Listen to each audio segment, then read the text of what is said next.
Motion. Do we have a second? Second. Okay. All in favor in approving Ms. Wright and Ms. Bird participating in electronic meetings, say aye. Aye. Opposed? All right. So I would like to call the regular school board meeting of Amherst County to order. It is now 6:01 and it is Thursday, January 14th, 2021. Before we begin, I'd like to ask everybody to join me in a moment of silence.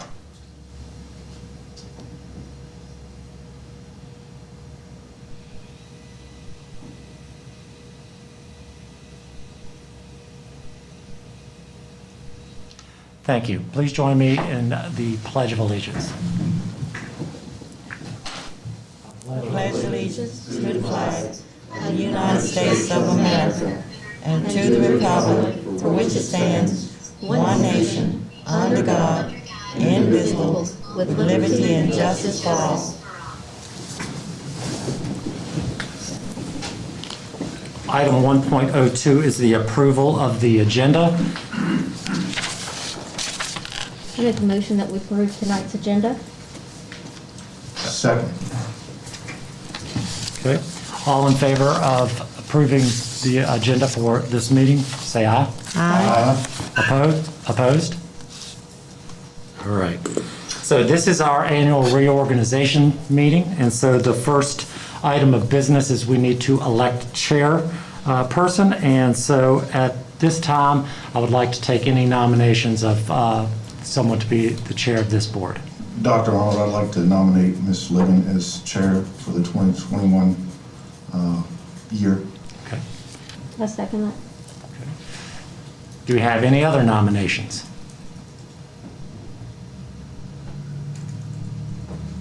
Any discussion? All right. So all of those in favor of Ms. Priscilla Ligon being the chairperson for the 21 calendar year, please say aye. Aye. Opposed?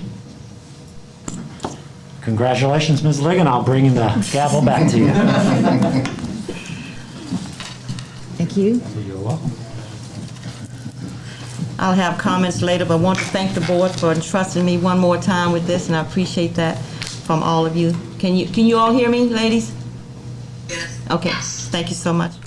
At this time, we're looking at 2.02, and at this time, we'd like to elect a vice chairman of the school board for Amherst County. Do I have any nominations on the floor?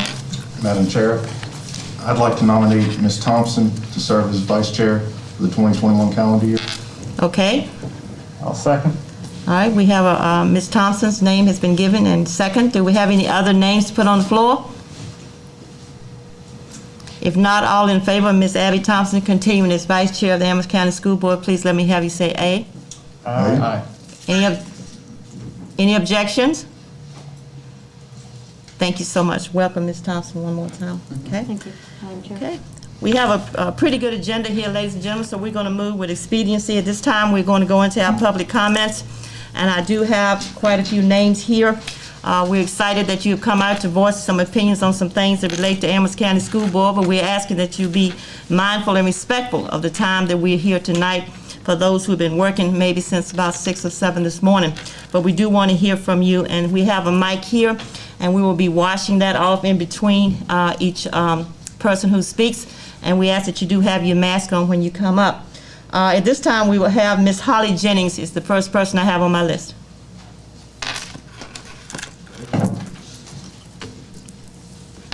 Good evening. Can you hear me okay?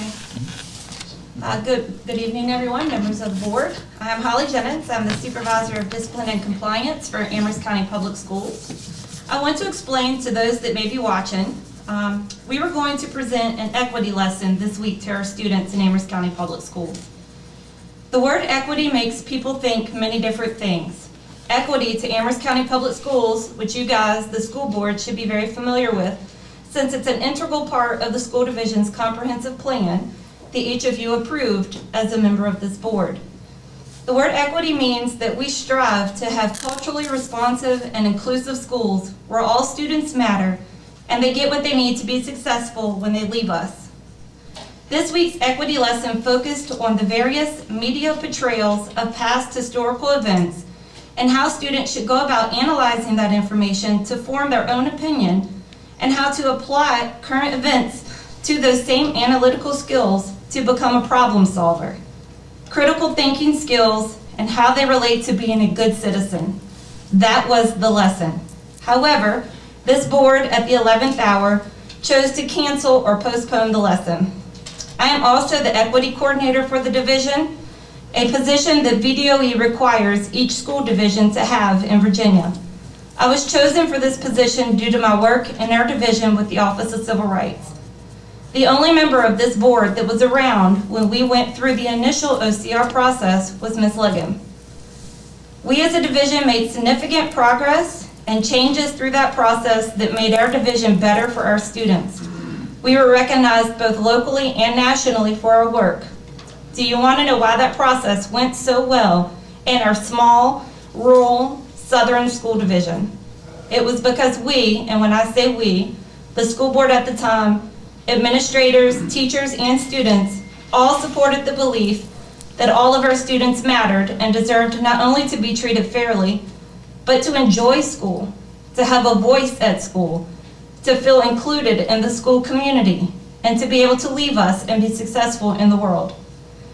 Through that process, we had professional development for staff, lessons for students, surveys, student forums, and several policy changes. Parents supported us through that entire process. Not once in that process did the school board require an option for parents to opt their students in or out of participating in those activities where their voices could be heard, or in activities discussing equity or current events. Not then or ever has the school board been involved in approving a classroom lesson plan. When Dr. Arnold called me to say that we received the official letter from OCR that our case had been resolved, and when this board publicly thanked me for my work in that process, I couldn't feel relief or even happy at the time. It took me a while to figure out why, but I came to the realization that it was because I was afraid that without the mandate, we as a division wouldn't continue the efforts to make this division an open and accepting place for students.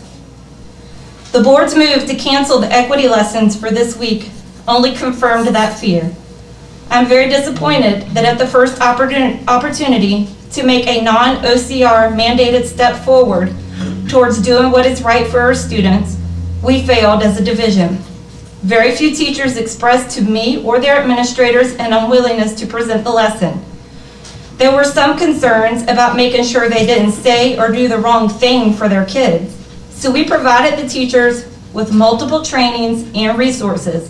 One of those resources being Bev Jones, a former Amherst County Public School history teacher and an active community member. She was willing to come in and help guide and model the lesson for our teachers and our students. The majority of our teachers were willing and excited to teach the lesson, and to those teachers, I want to say very publicly that I commend you guys. You're the reason our kids will grow and benefit from their education beyond just reading, writing, and arithmetic, because they will actually be able to go into the world and solve problems and work with all people to create a world that we want to live in. Going forward, I hope the board takes the time to seriously reflect on the decisions that were made this week and think about what kind of school division you guys want to offer to our students.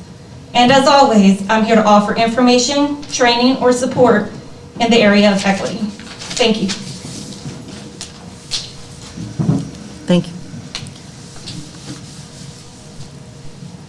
Stephanie?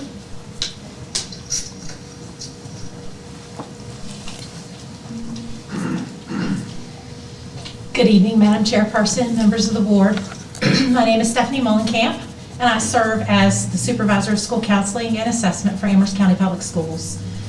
I take very seriously my role in the school division and community, and with that, the responsibility to students, families, and staff of ACPS that I have. I was extremely disheartened to learn that our planned equity lesson had been postponed by the board. A large amount of thought, preparation, and effort went into this lesson. This last-minute postponement communicates to me a lack of trust for us, central office staff, by the board. This may not be your intent, but know that this is what I felt immediately upon hearing your decision. But this really isn't about me and how I feel, so I will set that aside to talk to you about what's really on my heart tonight. Our students deserve better.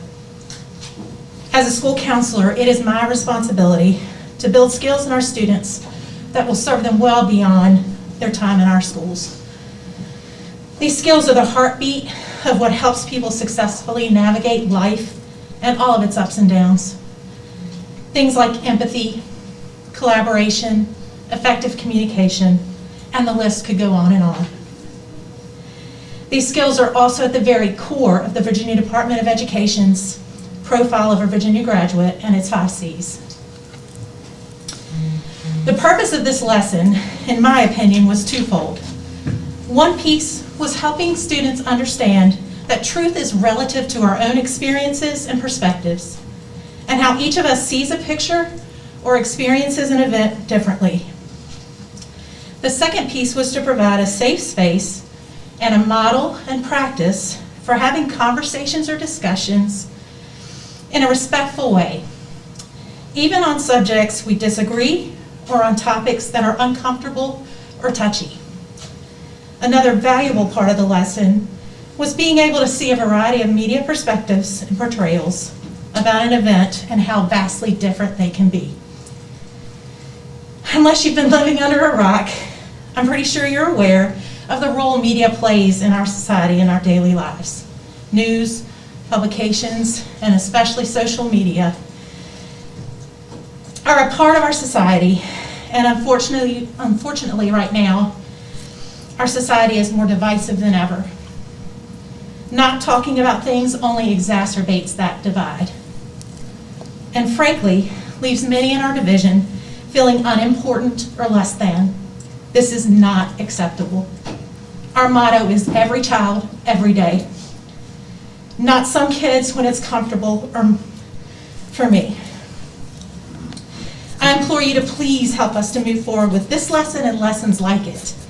Please, let's work to find a common ground and put aside personal beliefs and political views to do what is best for our students. Our students are watching us right now.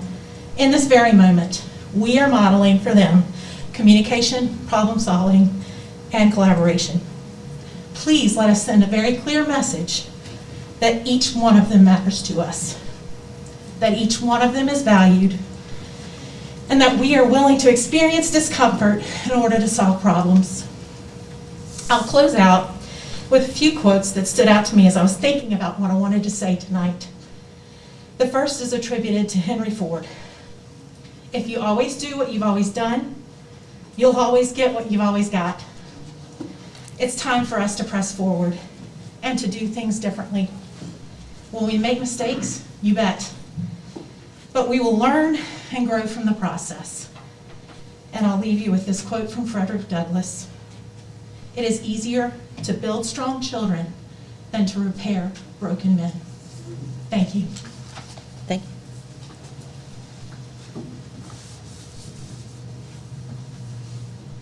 Okay. Our next speaker is Ona McLennan.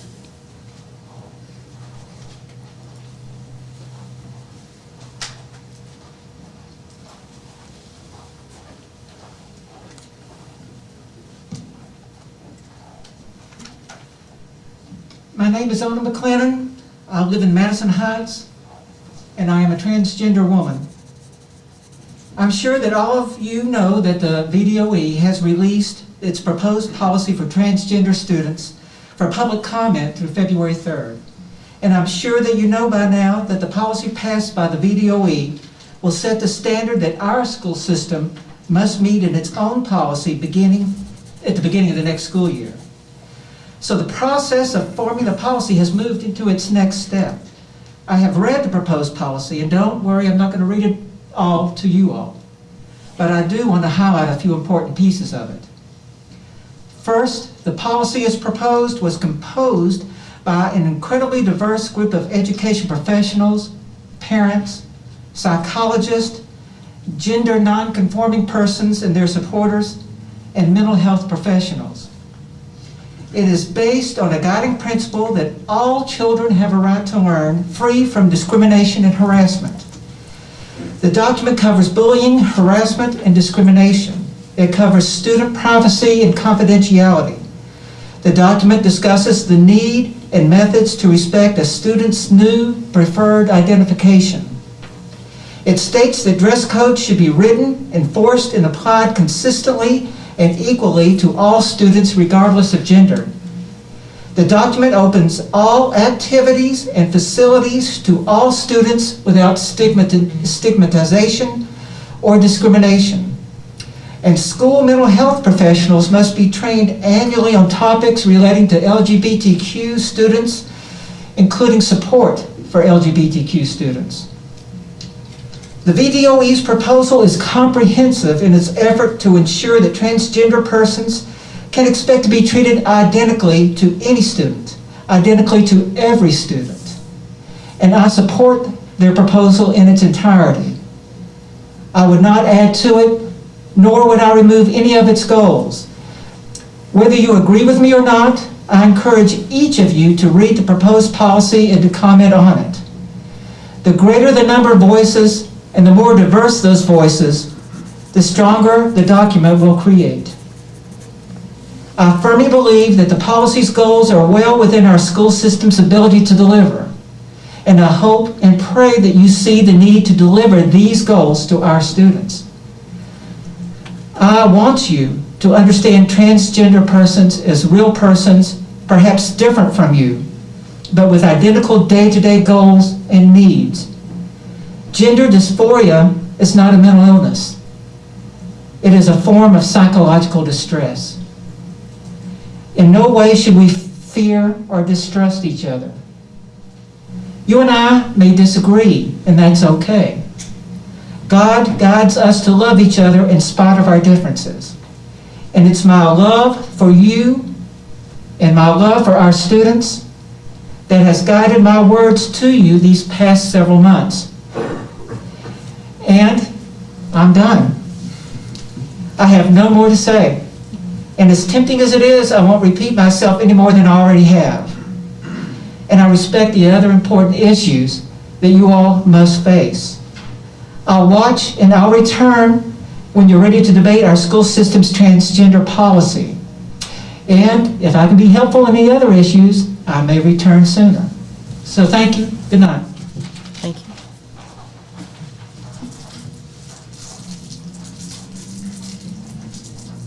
Ms. Wanda Smith.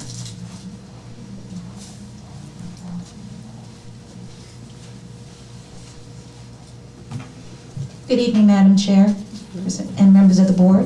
I thank you for this opportunity. My name is Wanda Smith, and while I no longer live in Amherst County, I do work here as the supervisor of math, science, gifted, and elective programs. So proud of the Diversity Council and how we're moving in a more intentional manner with clear strategies and goals of how to make positive changes in Amherst County Public Schools. I'm a member of an organization called Alpha Delta Kappa, and currently we are involved in a book discussion. We're made up of women educators from diverse backgrounds, and part of our conversations weekly in reading our book, White Fragility, is to talk in safe spaces and have honest conversations to reflect on the chapters from our own experiences and perspectives. We recognize this is how we're going to grow as an organization and to be more diverse and inclusive in our membership. And it brings me to mind a phrase that comes up weekly, being uncomfortable. There's a need in Amherst to feel uncomfortable for a moment so we can engage in some honest conversations about racism and equity. As quoted in the book, when we try to talk openly and honestly about race, fragility quickly emerges as we are so often met with silence, defensiveness, argumentation, and other forms of pushback. These are not natural responses. They are social forces that prevent us from attaining the racial knowledge we need to engage more productively, and they function powerfully to hold the racial hierarchy in place.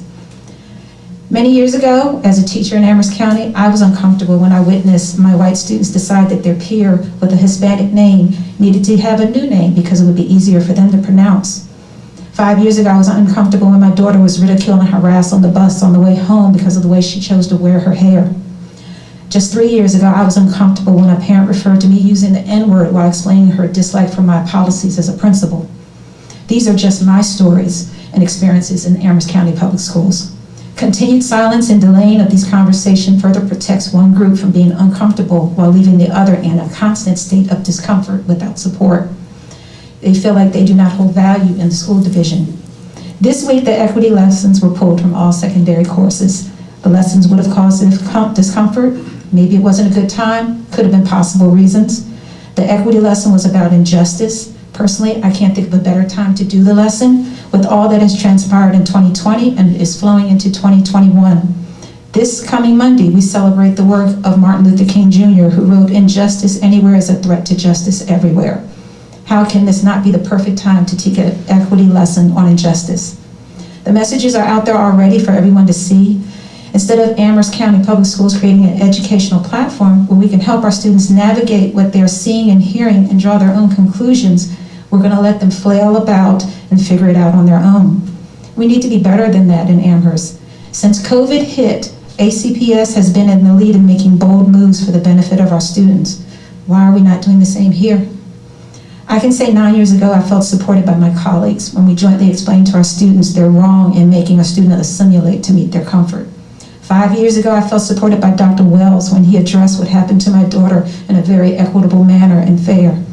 3 years ago, I felt supported by Ernie Quill when he directly addressed the many struggles I had to deal with as a new administrator at a school. It all began with open and safe conversations. I'm not an ACPS teacher. I'm no longer an ACPS parent, but I work in the division. There are students, parents, and educators of all backgrounds who desperately need this work to be done. As a Black woman who works with educators and families in the division, I do not feel very supported right now. I feel disappointed. As a result, my heart is heavy, and I worry for the students in ACPS and the message we are sending to people of color who live and work here. It is not a time to pause. It is the time for clear and courageous action. Thank you.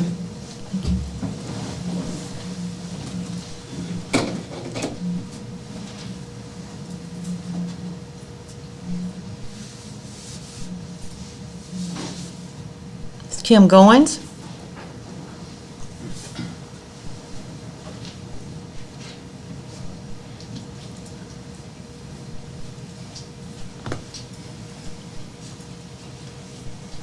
Madam Chair and members of the board, I will begin by introducing myself to those of you who do not know me.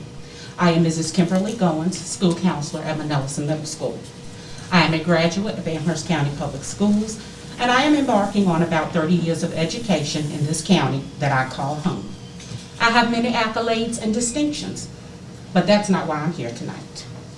For the most part, I generally sit back and quietly affect change with my students, parents, and colleagues.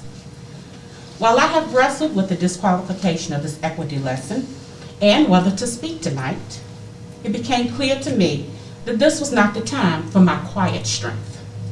There is a time and place for everything, and tonight, the place for my voice was before this board. As a counselor, my mode of functioning is always in the affective mode. One of my most powerful questions is, how did it make you feel? Well, ACPS board, I'm glad you asked. See, when we focus on behaviors and actions, they tend to bring about a spirit of defensiveness or arguments. We all know the behavior or the action. The school board suspended the teaching of the equity lesson. So let me focus for you on my feelings. As educators and parents, we are always looking for those teachable moments. Well, your suspension of a lesson was a suspension of a teachable moment. As the kids would say, epic fail. As we developed the lesson, we were going to establish norms. One of the norms we were going to establish with the students was the use of appropriate ways to respond during the lesson. I think, I feel, I believe. As I share with you tonight, I will model for you the expectation that I was going to have for our students. That is what good educators do. I think this lesson was delicately chosen, and in light of what is happening in our country, it could have had an enormous impact on our children. As a parent, it is always my desire to have my children have the uncomfortable conversations with adults that are vested and trustworthy. A lot of soul searching, teaching, working, and diving went into developing a lesson that I feel could have made a huge impact not only on our students, but our teachers. Now I will interject my hurt here because it was twofold. One of my colleagues, and I might add here, one that I think very highly of, is currently on quarantine. She humbly asked me if after getting the lesson all set up with Mrs. Jones and Mrs. Penn, if I would join her students who would be with a substitute. I have no words to express how elated it made me feel that she trusted this endeavor to me. So, not only was I going to be a part of the planning, but I was going to be a part of the teaching, facilitating, and discussion. More importantly, she trusted me. As we prepared this lesson, it prompted varied thoughts for many of us as we planned. And those thoughts were not always pleasant. When we as a people are not challenged to deal with what is considered uncomfortable, there's no opportunity for growth and change. Your decision took me back to a board that Amherst County Public Schools I thought we had progressed away from. Perhaps the questions that need to be pondered are, what are you uncomfortable with? Where is the trust? I feel that this board made a decision that conflicts enormously with some of our goals as a division. The goals of establishing relationships, building transparency, and collaboration. To effectively collaborate, you must solicit the input of your stakeholders. The stakeholders in this case is your diversity and BTSS committees. I feel the work of these committees is far beyond checking off the box. These committees are wholeheartedly committed to making ACPS a true beacon of inclusivity, diversity, and excellence. Your actions made me feel the same way I felt when I began my counseling career at Amherst Elementary and Elon Elementary. Let me set the scenario up for you. I would set up a conference with a parent over the phone. I would graciously and eagerly go to the front office to greet the parents, only to have them look at me and say, "Oh, I'm here to see Miss Goins." "Oh, you're Miss Goins?" We are all pretty intelligent people in this room, so I feel confident that you can read between the lines. Here it is, 2021, and I am still explaining myself. I believe that ACPS has the potential to rebound from this. But how? I'm glad you asked. First of all, it would be really nice to see some of the board members in our schools interacting with students and teachers. I understand the plight of COVID, But pre-COVID, it was generally Miss Ligon who graced our hallways, attended our events, and we love having her at Manelson. I am not sure if you all have set schools that you visit or how this is done, but as a board, I feel it would be embraced if you were in all of our schools. When you make such a harsh decision that impacts 3 schools, it makes it very difficult to accept it, especially when it is handed down from people who are on your board but are pretty much obsolete in your schools. You know the old adage, it is hard for a child to respond to correction from someone they have not built a relationship or rapport with. I believe if this board were to make it a priority to be more visible among our students and staff, that they would realize the importance of such a lesson. Whether these observations are positive or negative, the need for character and social education is imperative. I believe this board made a rash decision based on the emotions of one group. I could be wrong. I questioned over and over, was there any dialogue with the building principals? Were there conversations about what and if concessions were made for those educators who indeed did feel uncomfortable with the content of the lesson? Or did you simply make a decision out of fear, mistrust, or personal biases? Did you even realize that the lesson template came from the award-winning magazine Teaching Tolerance? What is Teaching Tolerance? Again, I'm glad you asked. Teaching Tolerance brings commentary and updates on a wide range of social justice issues and then offers the tools to make schools and classrooms a safer, more equitable place. That is what we want for Amherst County, correct? In closing, I came before this board feeling a little afraid.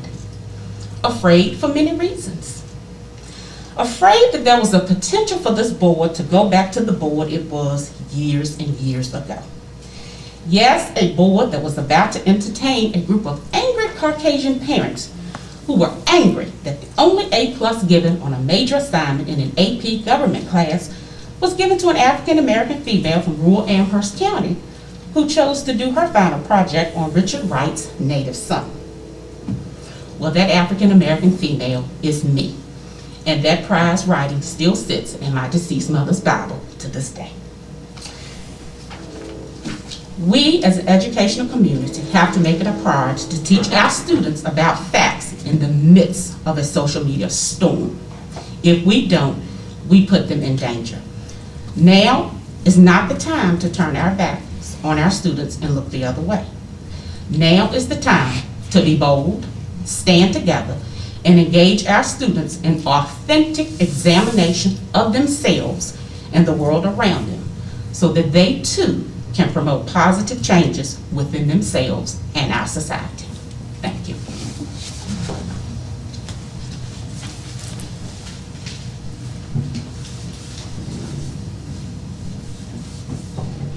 Ms. Jones, Bev Jones.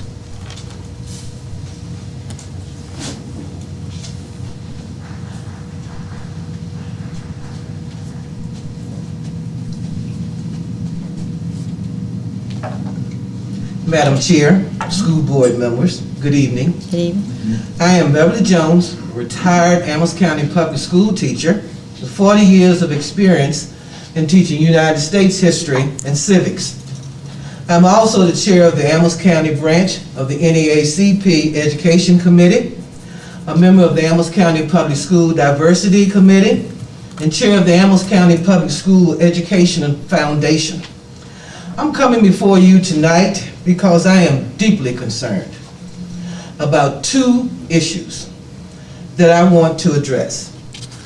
First, comments that have been made by school board members who have vocally expressed reservations about the changes that have been updated and adopted into the History and Social Studies curriculum by the Virginia Department of Education.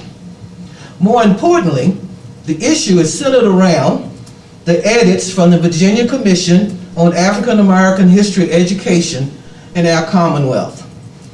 The governor tasked this committee with thoroughly examining Virginia's history standards and professional development practices with the goal of improving the way African American history is taught in Virginia schools. which is definitely long overdue. There are only 16 schools in Virginia that teach a course in African American studies on the high school level, and Amherst County is one of them. The course is an elective. 10 students have enrolled in it for next semester. Beginning in the 2021-22 school year, the African American standards will be taught K through 12 and become a requirement maybe for high school graduation, which I pray. I am a product of the public schools in Amherst County under segregation.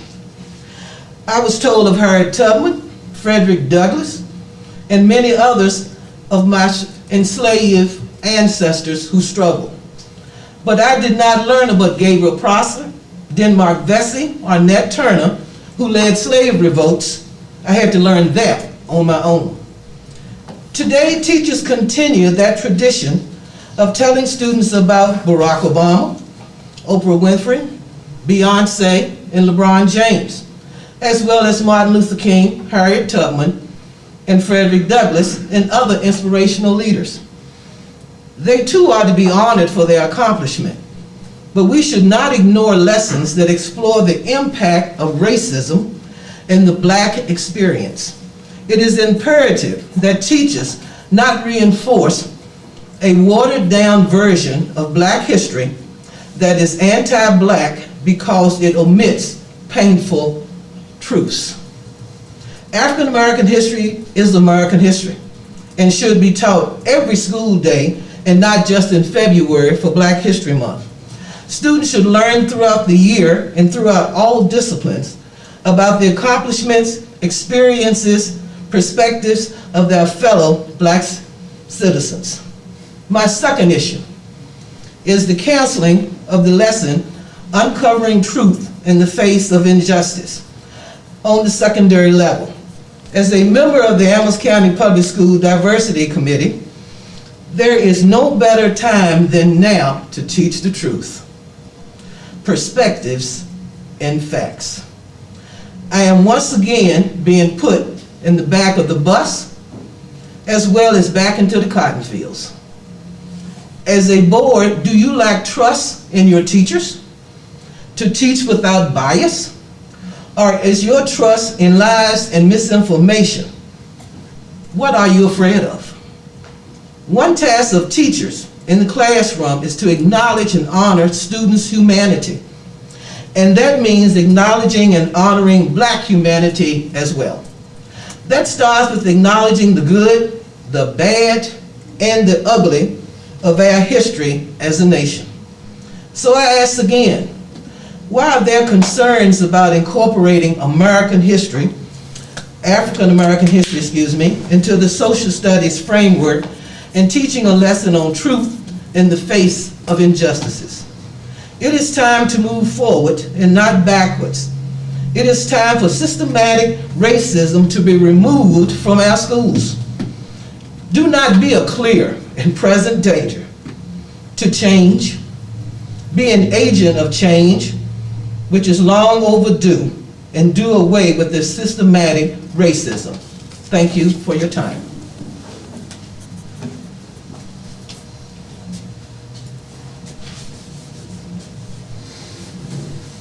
Ms. Jennifer Cruz.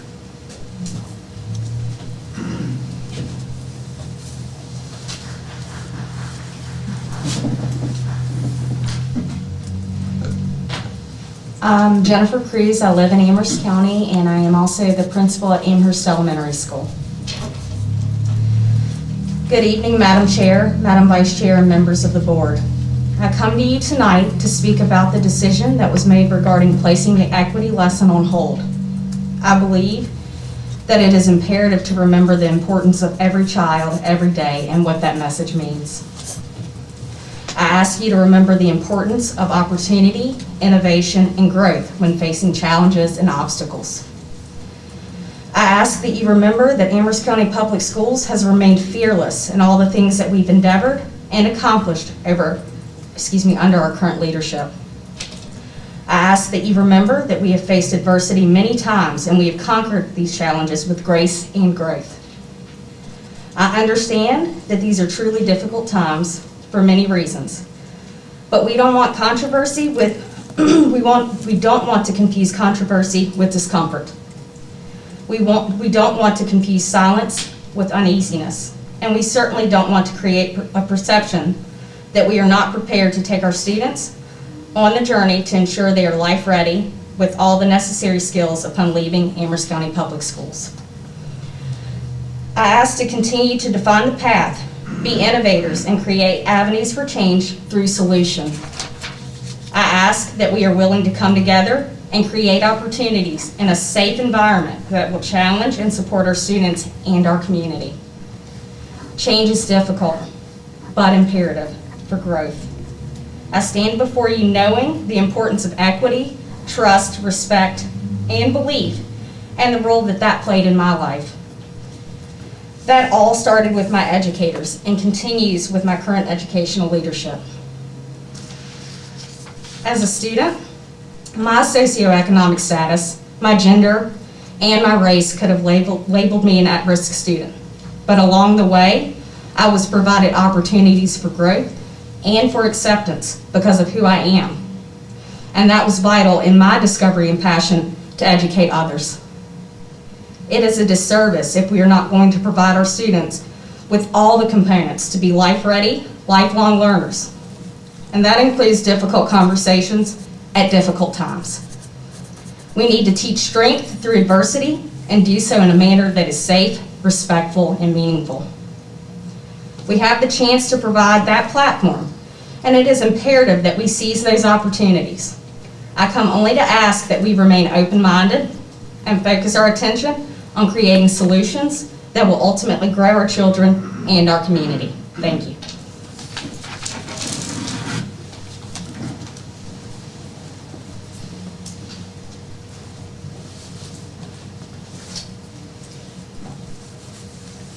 Dr. Brown?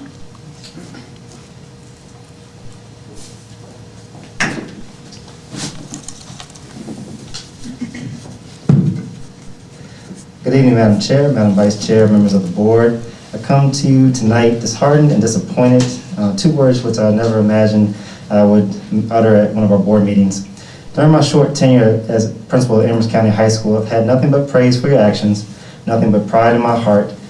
To be able to serve under your leadership has truly been a privilege, and I do mean that. However, your decision to delay the equity lessons teaching media literacy, perspective, and truth prepared by our Diversity Council has left me dismayed. I've reflected a lot over this over the last 2 days, and it's hard for me to make sense of what led you to make this decision so firmly and to delay and postpone this lesson. Our Diversity Council and ACHS team meticulously and painstakingly spent hours ensuring that our lessons did not promote any particular viewpoint, that our lessons' objectives were clear. I personally can attest and provided several opportunities for our staff members to voice any apprehensions that they may have had about teaching the lessons, and I've offered additional support and extra training.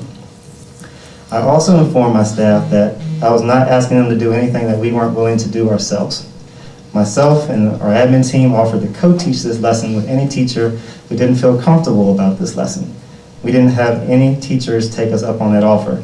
Even though some of our teachers admittedly were uncomfortable, they were prepared to teach this lesson. I truly believe this was not a controversial lesson. It was timely, and it was good for kids. I think this was a missed opportunity. The intention of this lesson was to teach our students to listen to others, to seek to understand more than to be understood, to think critically, and to research to find the truth. In the world that we live in, that is what we all need to do. As many have spoken tonight, and many will continue to speak, I do not believe I can articulate their sentiments any more eloquently. So instead of reiterating what has already been spoken, I would like to humbly and respectfully offer a positive and productive path forward. I conceptualize this path with the following 3 themes: seek, trust, lead. Seek, trust, lead. 1, seek to understand. As we want to teach our students, seek multiple perspectives when making important decisions and when forming your opinions. 2, trust your people, trust your leadership. We have what is in my mind the best superintendent in the state of Virginia. an extremely talented group of educators, staff, and principals. I believe and hope that we have shown you that we can be trusted to do what is in the best interest of all of our children. If there's any doubt that what we're doing is harmful to kids, we don't do it. We know it is our responsibilities as educators, and we know what that responsibility is, and we take it seriously. We don't make haphazard decisions because we know our actions literally influence the present and future of all of our children. Thirdly, lead with purpose. I know that this board wants to be innovative. I know that this board wants our school division to lead education in the state of Virginia. I know that this board wants us to lead powerfully, not for the sake of accolades, but because you know that it is going to benefit our children. But I would be remiss if I didn't take this opportunity to share with you my favorite quote, a quote that as a leader I live by, and it is simply this: "The fish rots at the head." As a principal of Amherst County High School, I own everything that happens in that building. I'm fully aware that all of my actions, professional and personal, impact my students and my staff. There are many sacrifices that I've had to make for the greater good of our school, and there are many times I've had to hold my tongue, not retweet or post, because I know my actions would distract my team from our mission. I would urge you to remember the same. Our students reflect our behavior. I believe it's pertinent that our actions allow our students to reflect courage, kindness, understanding, respect, and truth. So in conclusion, we are a child-centered school division. With a mission like every child, every day, we have to be. As principal, I realize that my decisions are not always popular and not always comfortable for adults, but they are good for kids. And I would encourage you all to reflect as a board, and I would encourage you to reflect individually and ask yourself, are your actions still putting kids first? I don't believe this is a problem too big to be solved. I still believe and respect you as a board. I still love and am proud to work as an employee of Amherst County Public Schools. And please know, while my words are not minced and they are direct, I'm still in your corner, and I'm always willing to work with you to help every child, every day here in Amherst County Public Schools. Thank you so much for your time.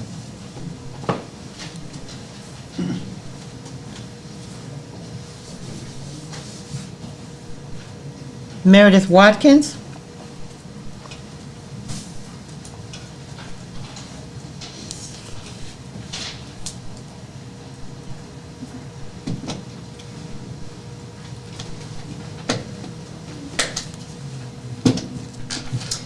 Good evening, Madam Chair, members of the board, and colleagues. I'm a little nervous today, as you would think that I'm an educator and I teach in the classroom every day, and it should be easy to stand in front of people and talk. I serve as a special education teacher, a lead teacher, IST chair, and mentor teacher at Madison Heights Elementary School, and I'm one of the members of the Diversity Council here in Amherst County. I come to you today with a solemn heart as a teacher of Amherst County Schools of 14 years and a graduate of Amherst County Schools. I have seen so much growing up here, and it appears that not much has changed. Why must our students continue to be exposed to hate, negativity, and feeling like our voices continue to fall on deaf ears? Our black, brown, olive, and white students matter. The children of Amherst County Public Schools will be the future regardless if you continue to silence their thoughts. The equity, elementary, and secondary lessons were approved by the Diversity Council and the superintendent. These lessons were reviewed by highly qualified professionals.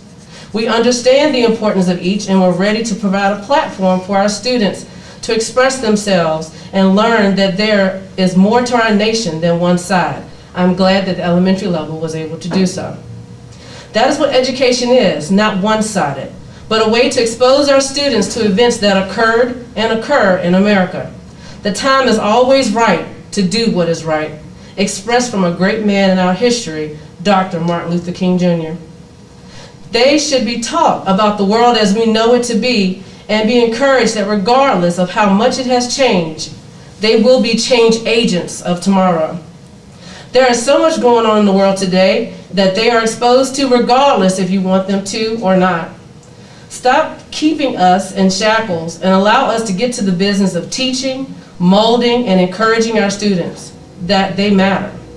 Regardless if they live on Main Street, in a trailer park, or in a single-parent home, they have teachers that value them.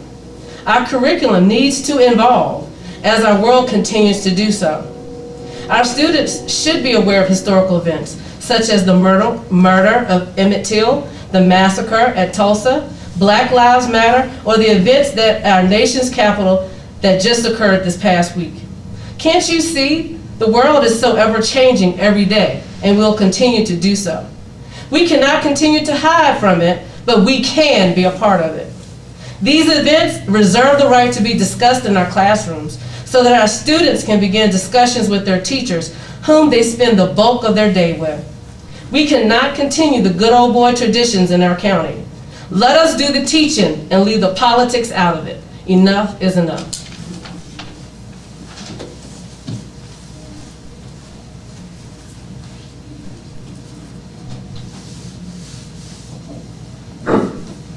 Ms. Gloria Whitt.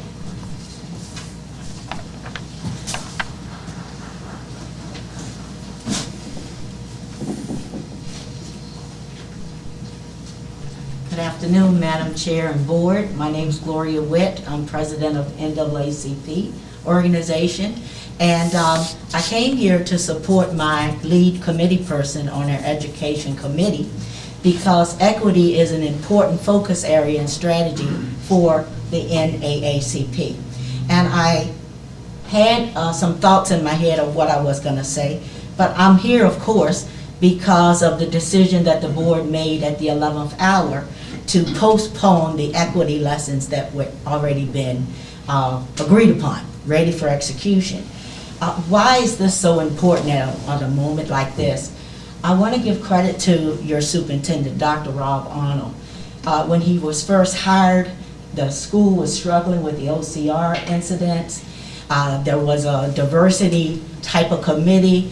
He reorganized it and came up with the Diversity Council. He reached out immediately to the NAACP, building and seeking, as Dr. Brown said, he was seeking voices to get the right people at the table. And I like to say in the last 2 years, he has worked with us, the NAACP. We have seen progress. So needless to say, when I got word that the school board had decided to cancel equity lessons at a moment and a time like this, I was absolutely speechless. So what I like to say today is, and what I've heard in my professional life, I'm a facilitator. So what I've heard as I've sit here are labels like this. This was my label. You've disempowered a wonderful superintendent who is bringing change, positive change to our community. You've disempowered, rather I would think unintentionally, your teachers. And so now all of these voices are coming forward and asking for you to trust their intellect, trust their experience in educating the young minds of this county. And all they're trying to do is create an inclusive learning environment for all of our children. And as the president of NAACP and working with Dr. Arnold and his staff in the Diversity Council, Houston, we got some problems. As of their November meeting at the NAACP, and Ms. Beverly, you can correct me if I'm wrong, there's 16 kids in the gifted program and 1 African American, and the other numbers are just will make you cringe-worthy. And so we're here because what I heard is there are some teachers that are uncomfortable. Well, you can expect people to be uncomfortable. It's called change. It's called growth. And being uncomfortable puts you in a moment where opportunity and growth happens. And so maybe you were responding to kind of calm things down, but to calm things down, you got to lean into the moment. And this is our moment as a county. The stuff we've seen in the Capitol is all because nobody is seeking voices, trusting the media, and using their own critical thinking skills to separate politics from facts. Why wouldn't we want to grow children with critical thinking skills that take a lot of different voices and come up with the right rational conclusions? So what is my ask? You guys rethink it. I would like to think when you leave here today, you're going to go back and say, you know what, maybe we were a little fast on the draw. And we need to lean in and restart these programs immediately. Everybody makes mistakes. but that's called growth. And I think tonight, based on this stream of people being so concerned and upset, this was a misstep on the board. So this is your leadership moment. Stand up, reunite, and get these equity lessons implemented starting next week would be my ask. Thank you very much for your time.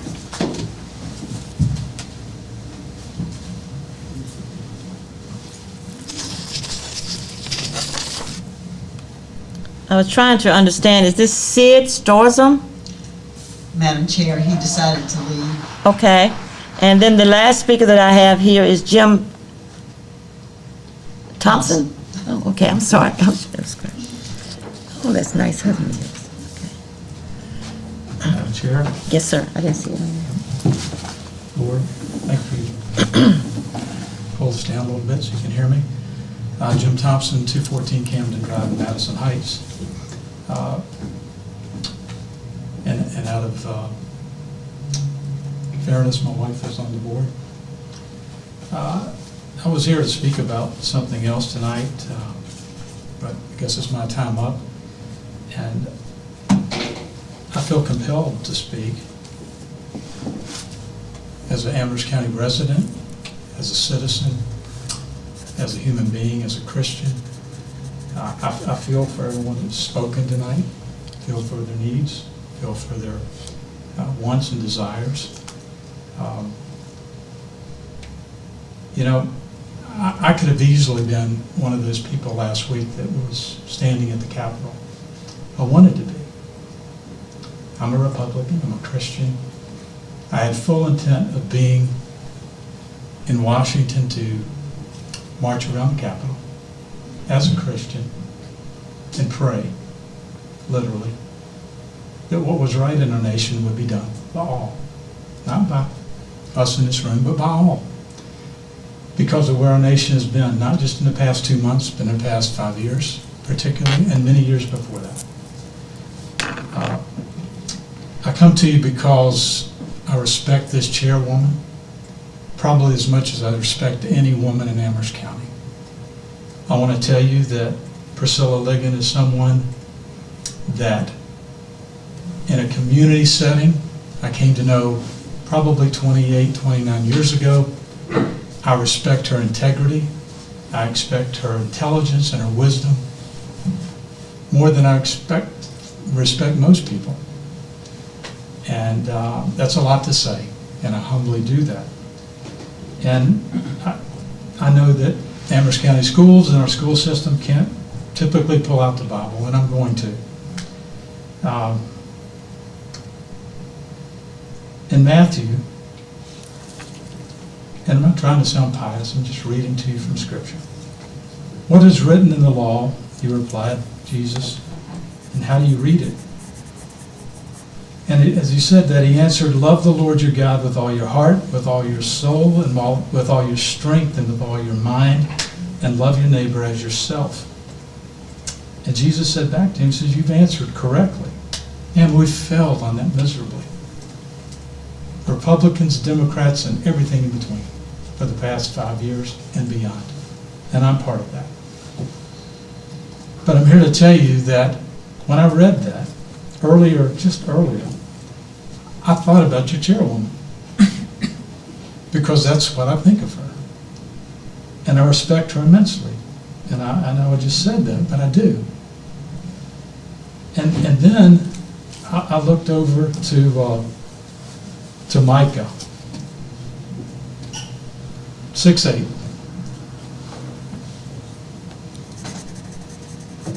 Seek justice, love mercy, walk humbly before your God.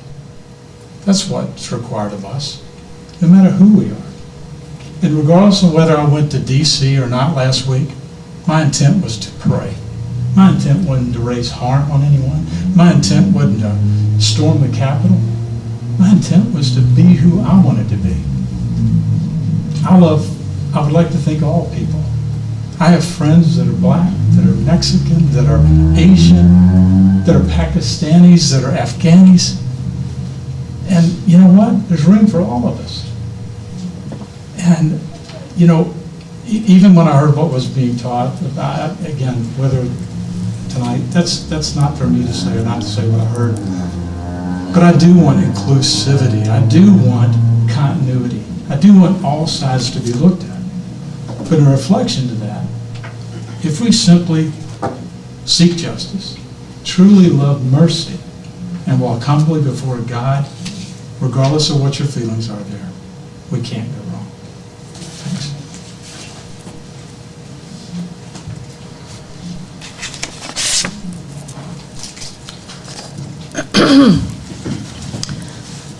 Excuse me. Are there any other citizens in the audience that would like to speak to the board tonight?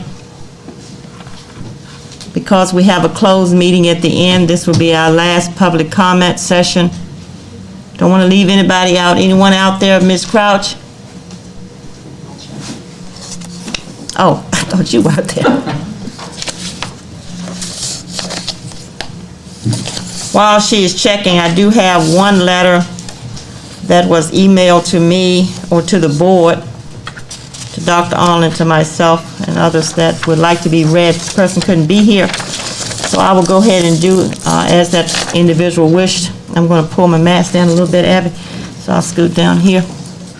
It says to Madam Chair and the school board members and colleagues, I would like to start by thanking you for your investment in our students in Amherst County. We as a division have taken important steps in bringing diversity to Amherst County Public Schools. With that being said, I would like to express the concerns that I have in the response to the decision to delay the equity lesson selected by the Diversity Committee. I was informed Tuesday afternoon that there was a concern with the lesson's timing and over possible backlash. The timing was referring to the recent events that took place at the Capitol this past week. From this information, I came to the conclusion that the lesson was not represented fairly. The Diversity Committee, including myself, chose lessons for both elementary and secondary schools, focusing on character education and aligning with standards. I want to address specifically the lesson for secondary schools.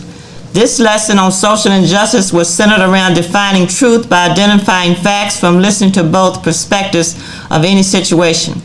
Our lesson included using the skill set in a safe environment with a past event that dealt with social injustice. Students could then use those skills to process today's unrest. This event took place at the Capitol is tragic. However, it should not deter the effort to provide learning opportunities for our students, especially when the skills are relevant to this of what is going on in the world. As students experience racism, social injustice, discrimination right now, and it's becoming more and more apparent that social media apps and other platforms our students use. If we are protecting our students by postponing the lesson, then we are protecting them from, what are we protecting them from? If knowledge is power, how is teaching students to use facts to determine what is right and wrong a concern? The timing of the riot at the Capitol and the date to implement the lesson was merely a coincidence. The decision to teach the lesson on January the 13th and 14th was made before winter break. More so if now it is a good time, when is it a truly good time? It seems like it is never a good time to talk about difficult things. I understand the lesson could be uncomfortable for some, but being uncomfortable is where learning and growing take place. If we are truly investing in every child every day, we have to teach important lessons such as equity lessons and continue to invest in our children as a whole person. The development of the lesson was done with methodological precision. I can say this as I had an active role in working alongside Ms. Kim Goins and Ms. Beverly Jones. A lot of work, time, and patience and discomfort were into it, and I will say in that discomfort a good lesson was created. As a parent of a young African American and Native African American male, I was excited for him to engage in such a powerful experience in the presence of his peers and in the safety of his classroom.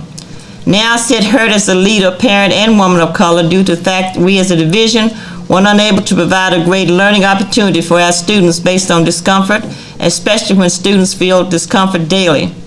Please recognize and understand that our students, including my son, are constantly defending their religious beliefs, cultures, and race.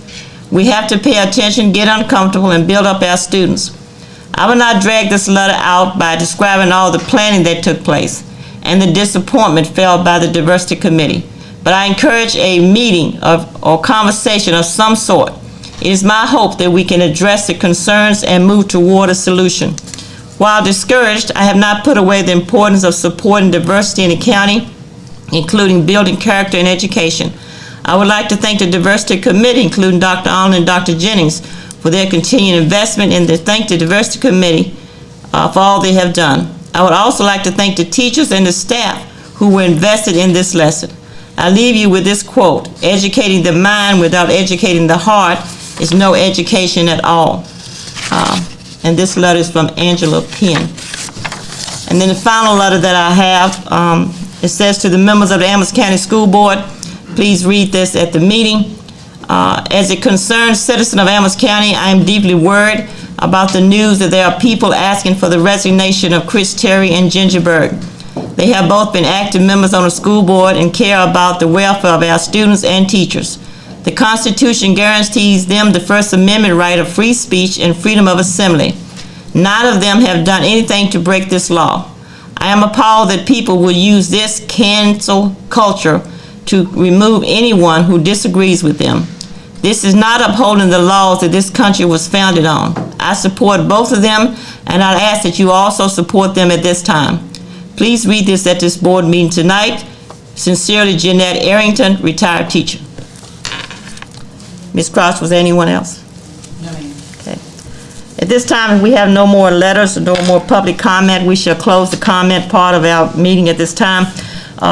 We've heard a lot, and we've been read to a lot, and we are taking this all in. Board members, would you like to talk about this now, or shall we go forward and talk about this in your comments? Madam Chair, Yes, ma'am. I think- Vice Chair? it might be important that we talk about it briefly now while people are still here in the room. and Okay. Give them time to leave and go home if they so desire. Is that the pleasure of the board? Sure. Mrs., ladies, Ms., they nodded, oh, you can see them, okay. All right, so what we're going to do, Vice Chair, is we're not going to get too deep tonight, but we have received all this good information. I think you're right, there should be some addressing, preliminary addressing at this time. So if you would like to start that off, we give way to the Vice Chair. Certainly. I first want to thank everybody for coming tonight, for the conversation, for the dialogue. As so many of you have expressed, sometimes dealing with difficult things are difficult, but the conversation hopefully is always worth it. Your viewpoints are very much respected. I also respect all the work and the effort that was put into the lessons, and my heart breaks when you walk away with a feeling as if we've gone back years and years and years. Without jumping to judgment, I would appreciate time for that conversation, and I believe Dr. Arnold is going to provide that for us so that we can have that conversation. That's the best way to move forward. I appreciate diversity, and I appreciate the efforts that we've made here in Amherst County and in our school system. I can only speak for my own personal decision as to why I asked for those lessons to be pulled. And that was, for me, basically one definition that was in there that concerned me. And when it defined social justice as a redistribution of wealth, to me that put this lesson on a political plane. And I wanted to have time for us to talk about that and to make sure the audience was not disenfranchised because of that definition. We need to have conversations like you're talking about tonight, like we have been working with on the Equity Council. But if you have elected me, and I'm talking to the citizens here, if you have elected me as a school board member, you know, I've heard a lot tonight about trust. You have to trust us as well. And I do understand why maybe you didn't. But if that trust is there, I hope your elected officials that are on this board will use wisdom and be wise. So taking a pause to have a little bit of a conversation so that the lesson and the intent can be more effective instead of less effective, to me, is worth the pause. So I want you to know that it hurts my heart with some of the things I've heard tonight, but I do understand it. I do. But I hope that you will trust us as you're asking us to trust you and work with us on this. I also think it is very important for our parents of all of our students to be involved and informed and to have time. There are some other lessons that I've spoken with Dr. Arnold tonight that I'm not going to bring up, but that I had some concern about. And it is not around race or diversity. It is around protest. And he's promised me that he would look into that. So I think having different people with different views, with different eyes, having that conversation, as so many of you have mentioned tonight, is worthy of us coming together. And I think of, is it a saying or is it a scripture that says, "Come, let us reason together"? That's what we're asking for. The pause was not mistrust. The pause was trying to be wise. And I hope that everyone can understand that, because I love every one of you. I love the citizens of Amherst County. I love our students, every one of them, and that will not change. But I wanted to be wise. Thank you. Thank you, ma'am. Ms. Kazizi? So I agree with a lot of what Ms. Thompson said, and I don't speak nearly as eloquently as she does, so forgive me for that. But I honestly didn't realize it would have hit this hard just to say let's pause for a moment to make sure we're proceeding correctly. And I say that simply because and again, it's hard to not speak for everybody else on the board, but I think we have a great administration, and we trust them, we trust our teachers, so it wasn't that.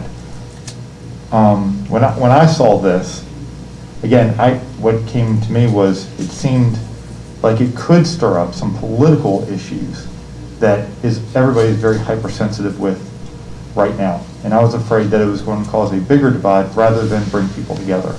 And this is simply because, from my perception, I really hadn't had time to review this. This kind of came up to me, just I guess that day. It was a very quick thing, but it took me like this could cause some issues. So I asked that it be put on pause. I think the conversation absolutely needs to be had. I think it would be great to have it part of a curriculum.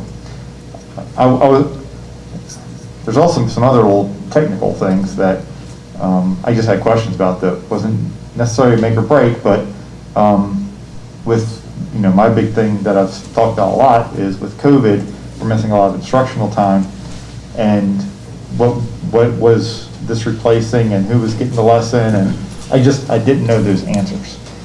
So some of this is straight ignorance. I will also say it could be, some of it is an ignorant bias maybe that I'm not aware of, that I have. Because like I said, I didn't realize that this was going to, that saying let's pause this and make sure we're moving correctly, that this would have been kind of like the result, the consequence of it. And so I'll own that. Maybe I'm just not aware of what I'm not aware of. You know what I mean?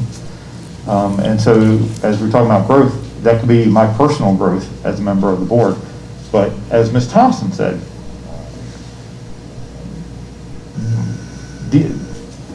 I want to make sure that the intent isn't misconstrued. I very much appreciate everything that you guys have said, and I'm glad you guys came out and voiced your thoughts on these things. This helps us understand what we're getting right, what we're getting wrong. At least see different perspectives of things, So I very much appreciate that.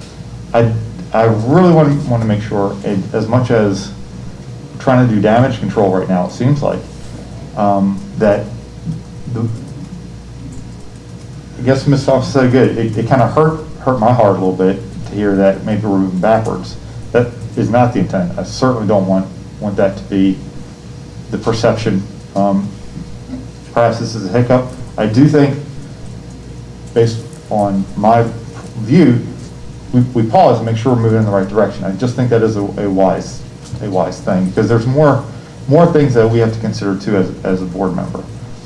I don't know. I kind of feel like I'm rambling right now, but anyways, I do thank you guys for coming out. I very much respect your thoughts and opinions on this. Mr. Kreiser? Thank you, Madam Chair. Just echoing the sentiments of my colleagues. I've grown up in this community for 41 years. I've had the pleasure of having a lot of interactions, going to school with some of you, having some of you as teachers and educators, and what you meant in my life growing up and forming to the person I am today. Listen to some of you talk and the hurt that's in your heart. Genuinely, I feel bad. That was not the intention of my decision to put this on hold. You say the 11th hour, whether you can fault me as a leader of this board, to be honest, I didn't know about it until the 11th hour. And so as a duty, I hope through my experiences in this community, I've demonstrated Ms. Witt. We've worked together when I was at the sheriff's office to demonstrate, to demonstrate the inclusiveness of how law enforcement interacts with this community. And so, I champion those things too on this board. But I want to make sure that I'm also making good, soundly decisions. And there were some pieces in that thing that I wanted to make sure represented the entire Amherst County community, and also some of those discussions, like you said, are difficult and people may feel uncomfortable.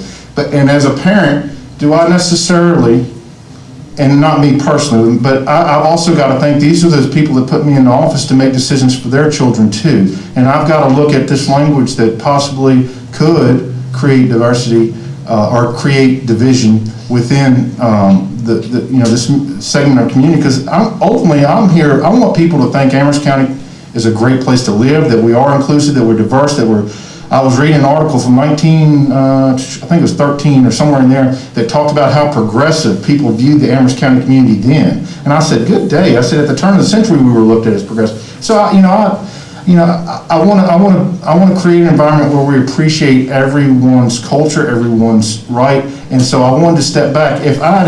I wish I'd been more involved and knew about what was getting ready to be taught beforehand, so I'd have had time because I didn't want to make an emotional response to the curriculum that was put in front of me. But I really felt like I owed my constituents, the citizens of this community, to step back and look to make sure that what we were putting forward was a good product. You guys put a lot of heart and soul into it, and it really, again, it hurt. I took what you said to heart, believe me, I really did. I'm not discounting anything.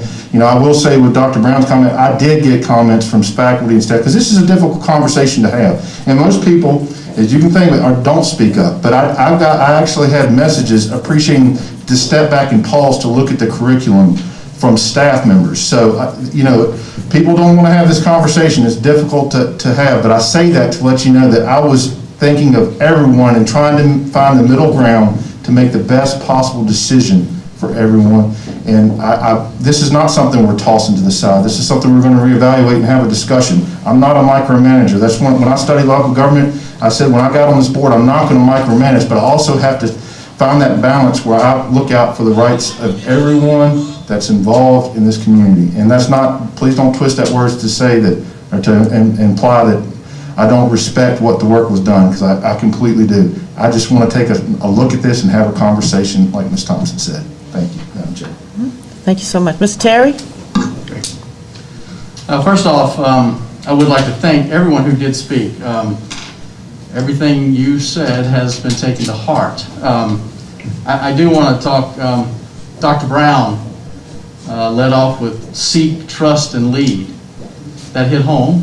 I hope that in the board's communication, we are going to be seeking more information on this. And you guys provided maybe some stuff that we did not have.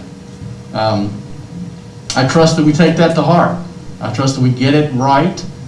We feel that, I feel, you feel like we let you down. And I'm sorry to hear that. It was not our intent. I hope that you feel that we can still lead and do this correctly. Dr. Brown, like I said, he nailed it home. It was it kind of took me back. I do thank everyone for their input. We as a board will be looking at this, talking about it further, and there will be a good resolve. I hope everyone can come to a good agreement with it, and we can move forward on this. Thank you. Ms. Wright? Yes, thank you. Can you hear me? Yes. Okay. So I made notes as I went. I listened to everyone who spoke, and I made notes. I might be a little all over the place, but I do want to thank everyone who came and spoke and made your viewpoint heard. I want to thank the NAACP for being here and representing on that side, and the Diversity Committee for all of your hard work. We know you've been working on this for a while, so that does not go unrecognized either. Now, I don't think as a board our stance on diversity, teaching, and the conversations that need to be had has changed. I think that ACPS has made strides in diversity, and some of that maybe it's because of definitely because of the OCR. But as a board member, I had concerned parents who reached out to me this week about this, and I know that we are all about every child every day, so those concerns matter too. There wasn't a whole lot of time to have the conversation with the committee or the administration because the curriculum was starting this week when the concerns were raised. So we didn't have time to talk or review a lot of the material. We haven't canceled the curriculum. It's only been postponed. And, I don't shy away from uncomfortable topics. I think that conversations that make you think about someone else's viewpoint and make you see things from another side, and even if it is uncomfortable, I think they have to happen to encourage growth and critical thinking and make better community members when the children are out of school. So, for lack of time to get a grip on it, I did see some of the material, and Dr. Arnold was kind enough to send all of it to us, and there were some concerns there from my point. So I look forward to having a conversation with the members of the committee and some of the administration to move forward on this curriculum. But I think it was best to pause it for now, but it has not been canceled. Thank you. Ms. Berg? Yes, ma'am. Can you hear me? Yes, ma'am. Okay, I just want to reiterate on what everybody else said. We didn't cancel the lesson, we just simply postponed the lesson. I know myself, I received concerns from, both faculty and parents within the community. I know we just have some questions on perhaps the verbiage being used, but we are all on the same page. We're striving towards more diversity within our community, and hopefully together we can work together and get closer to where we want to be as a goal set for everyone at our school. And I apologize, my mic was cutting in and off and I had a hard time hearing all the statements, but thank you so much. Okay, I'm not going to say too much right now, but maybe later. First of all, I thank these great speakers for coming and voicing your viewpoint. Would all of the diversity committee members stand up just so that the board knows who you are? We know your names and we have seen your writings. And there are some others, I imagine, that I read, Ms. Penn. So thank you so much. I want to thank you for the work that you do all the time. And then Ms. Witt and the NAACP want to thank you for coming, and all the others who spoke. To make life short, I think I'm going to use some verbiage myself. I think there's been a misunderstanding. That's the first word I'm going to use. I think that everybody has tried to maybe be on the same plane, but the plane took off before we all could get on it. And I'm going to be like Mr. Cassisi. This kind of hit me like a ton of brick in just for a minute. And let me clarify this. I didn't get any calls. Ms. Berg and Mrs. Help me out. Right. Ms. Wright and Ms. Thompson and some others might have got some calls from some concerned citizens, parents, and teachers. I didn't get any. My phone is wide open. If I could have, I would have. And then I would like to just say this, that we also understand some of this other verbiage, not wanting to get into unfamiliar territory and for uncomfortable situations, and this is one. But I want to assure you, and thank you again for putting your trust in me to go a little further. But we want to assure you that we are going to take this under quick advisement, hopefully a retreat in February, early February. And as some of the board members said, perhaps some of them did not understand everything that was going to be taught and how it was going to be taught, no matter work had been into it. I did understand it. I had read it.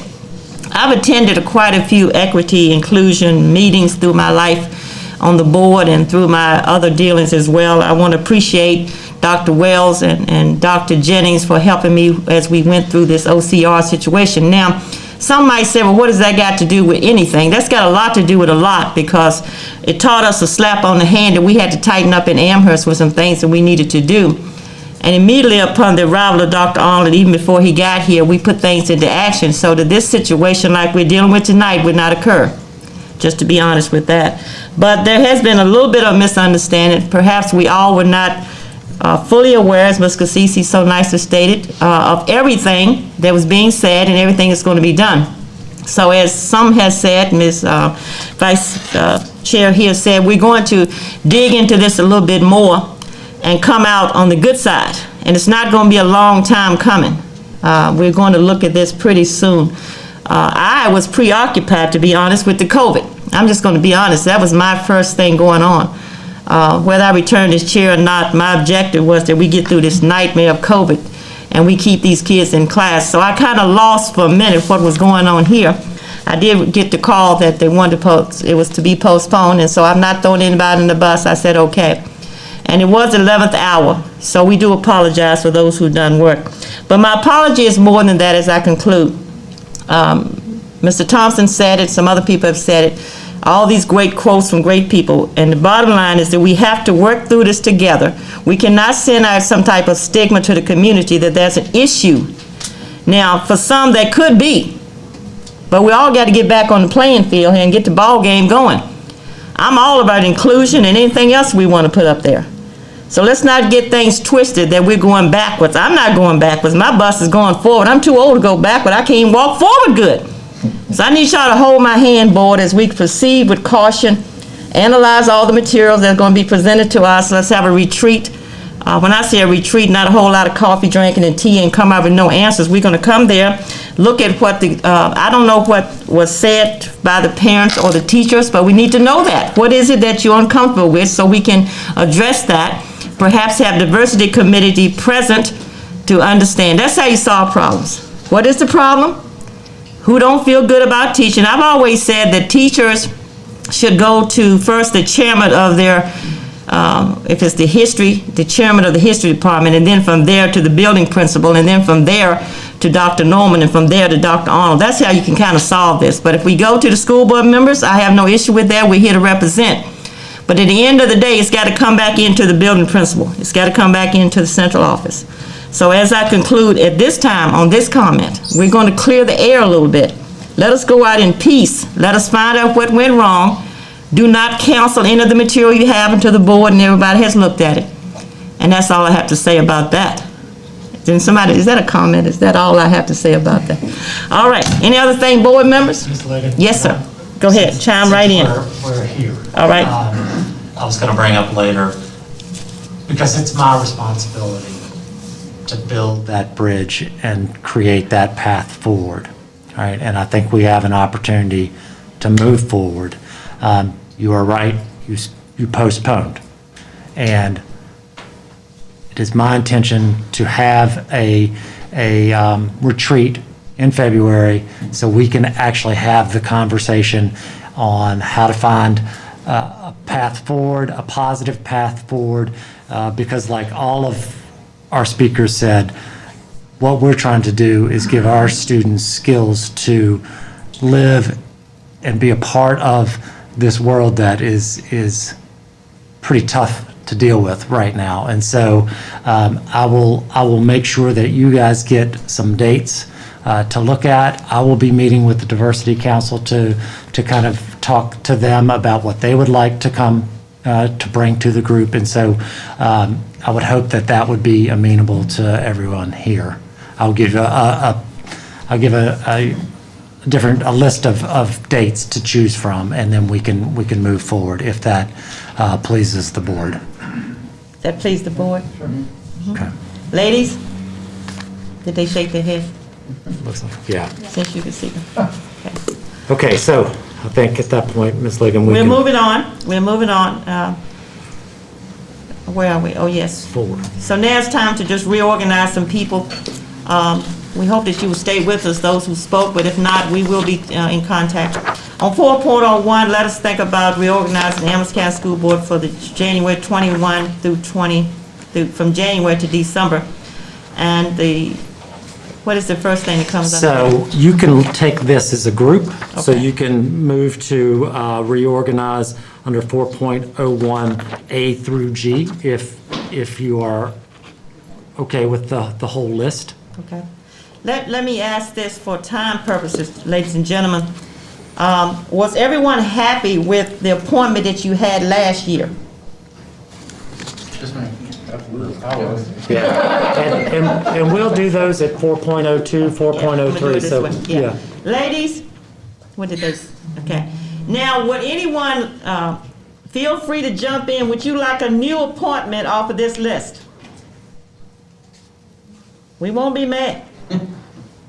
All right, in that case, let me start with Laurel. If it's the board's pleasure. Hold on, Ms. Ligon. What? 4.01 Okay. is the, Reorganization. yes, Yeah. A, it's like the clerk Oh, yeah. Oh, and you people, the yeah. superintendent's. Oh, you people. You people. Yeah, we gotta get us straight. Madam Chair, I make a motion that all of the positions listed in 4.01 A through G There you go. be reappointed to their positions for the 2021 calendar year. Gotcha. See, that's not showing on my thing. Okay. If all in favor? Aye. Any opposed? All right, now we good. Now you got the Laurel Board. Now we got all the others. And I'm not playing around, I just want to expedite. So for Laurel, if the board's pleasure, I would like to continue with that. And who was my alternate? Abby, is that you? Mr. Cassisi. Mr. Cassisi. Are you good? I'm good. All right. And then we're going down to, So we'll have to take these each Yeah. one at a time, so. Madam Chair, I make a motion to reappoint you as the primary representative to the Laurel Board and Mr. Cassisi as the alternate. I'll second it. all in favor? Aye. Any opposed? Okay, now we have the delegate and alternate to the VSBA. Is that you? And that with the current representative is Ms. Ligon and the alternate is Ms. Thompson. Yeah, I'm gonna let you handle it, Abby. Is that all right? Madam Chair, I make a motion that we reappoint you as the primary and Ms. Thompson as the alternate for the representative to the VSBA for the 2021 calendar year. Second. All in favor? Aye. Okay, any opposed? To the Central Virginia Governor's School, who do we have last time? Mrs. Wright is the current representative. Right, would you like to and- stay? And the chair of that committee. And you're the chair, Uh-huh. okay.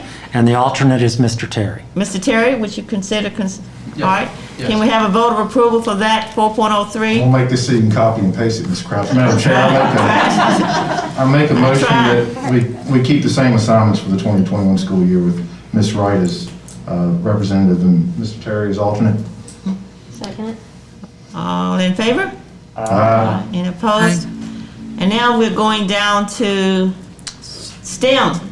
Who was that? Mr. Terry. Mr. And the Terry. alternate is Mr. Cassisi. Is that still good, gentlemen? That's right, All yes. right, Mr. Grimes, go ahead. You're good. You're on the roll now. Madam Chair, I make a motion that we appoint Mr. Terry as primary and Mr. Cassisi as alternate for the representative to the Regional STEM Academy for the 2021 school year, or 20 calendar year. I'll second it. Okay, we have a second. All in favor? Aye. Any opposed? Great. Now, 4.06, some conversation there. Yeah. So- Dr. Arnold, will lead us off? Yes, ma'am. At the last meeting, we came to you with a proposal to approving an at-home learning week, February 8th through the 12th. That is between our first and second semester. We have lessons, project-based lessons that have all been developed for our students while they are there, and then it gives our teachers and administration the ability to make the changes and prepare for all of the different changes that I could have Dr. Norman give to you what those changes are, because today was the last day that people could declare which direction they wanted to go in the second semester. So would y'all like? It's tomorrow. Oh, tomorrow, the 15th, yes. Yes, sir. In your packets, ladies and gentlemen and members of the board, you have several items that you can refer to. One of them is a chart that lists out all of the project-based learning opportunities that we're providing to students, as well as the SOLs for each one of them, grade level, and then the titles of those as well. The next thing in your packet that you have is the parent-student information. So that way you actually have what we're going to provide to the parents if you approve this week, where they can have access, as well as an FAQ for information for them and their students. We also have information that you had requested earlier in regards to the numbers for the transition going back and forth. Dr. Norman? Yes. This is all under that, down later under the transition plan. Yes, We I apologize. That's 8.02. That's where all those documents are on your board docs. Yeah, we were going to present all of this to you later, but you will, and you'll need to know to make this decision. Then if you approve it, then we'll kind of give you a lot more detail. But we want to answer your questions first in terms of how many students are going in which direction and what that actually means from a preparation standpoint. So as you had requested, there is a chart also in your request for change of instructional modality that lists out all of the information in regards to each school. Transfers of in-person learning, transfer to remote learning, what those totals are for each school. We have a total of 293 change requests that have been made, either going to a school or from a school to ARA. What I also, you had requested is what that impacts or what things that we would have to do for those particular changes. The major impact that we have is an impact on master schedules. So when you look at that for a secondary level, there's 4 different courses that a child takes right now. We have 161 student request changes, meaning that multiply that by 4, that's 644 changes to their master schedule that they would have to take care of. For elementary, we have 3 different courses. We have homeroom, we have health and PE, and we have a STEM course. By the 152 change requests that we have had for elementary, that would be 456 changes that our elementary principals would have to make.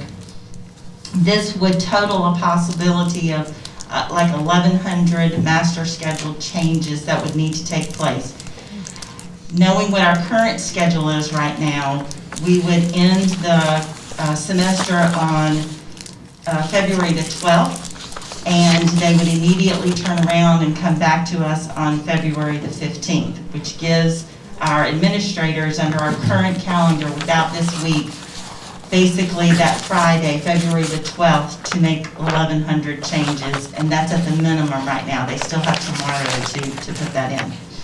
Aside from the master schedule, the impact on the student-teacher ratio, What we have to do is actually make sure that we meet the SOQs, the class-side maximums that are allowed. We are utilizing the waiver that's been presented from the state back in December for pupil-teacher ratios. And with those new standards, right now, all of our elementaries will fall in line for the new standards that we have. So we feel pretty comfortable in that. It's just it's just making sure that we're doing that and we're meeting those benchmarks that the state has provided us. The last, most difficult, and Dr. Wells can speak to this if he likes, is we currently have 56 bus routes or buses that travel our roads each and every day. And they are 3 routes per bus, 6 trips a day, which totals a possibility of 336 routes that we would have to change. So if we have 1,100 changes that we would make with students and 336 bus routes, every change that's made for a student may impact a bus route as well. And I didn't know if you wanted to add anything to that, Dr. Wells. I can just add that, to make those changes does require quite a bit of time at the transportation department to route every student and go back and switch routes around, change routes around. So that would be a very time-consuming process. And that's something we can do in 2 days and get it turned around. It's something we're going to start working on now. And hopefully by the time we get to February, when the semester ends, we'll have it fixed. It is a time-consuming process. So anytime we can have it, we greatly appreciate it. And what we do want to make sure.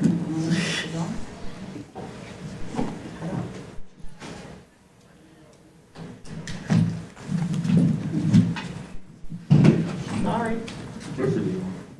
What we do want to make sure is that while our students are away from us, and they are in their remote learning setting, at home learning, that they have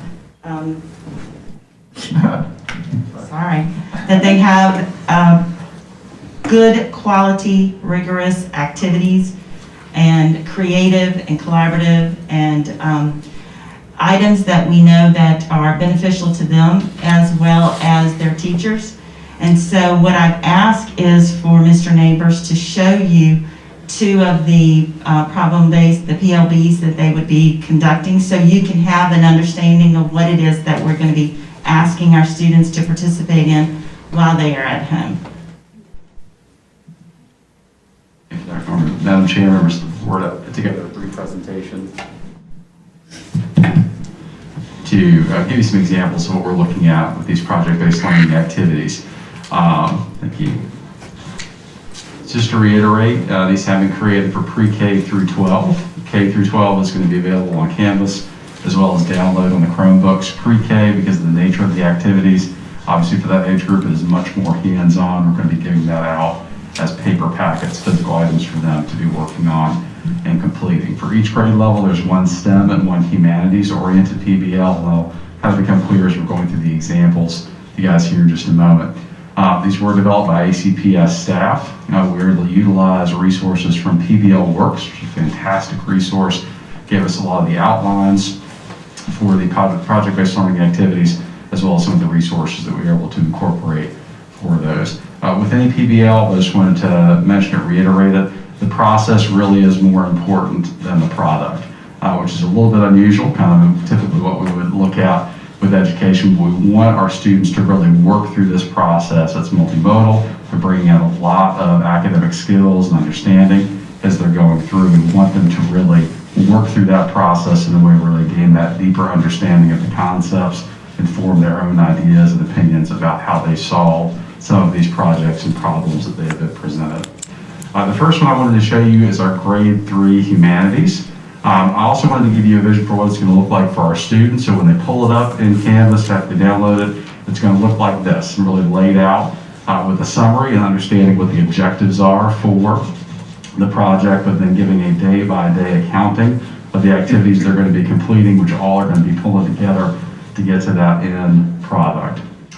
This one is called Breaking Bread in Our Community, and the essential question is how can we plan and prepare an event for a meal for our heroes in our community. So they are doing all the different things that would be required to essentially plan a big party for heroes in the community, including figuring out menu, how much it's going to cost, where can it be, who do I need to invite, what is a hero, what constitutes that within our community. A lot of different concepts they're pulling together to try to figure this particular part out.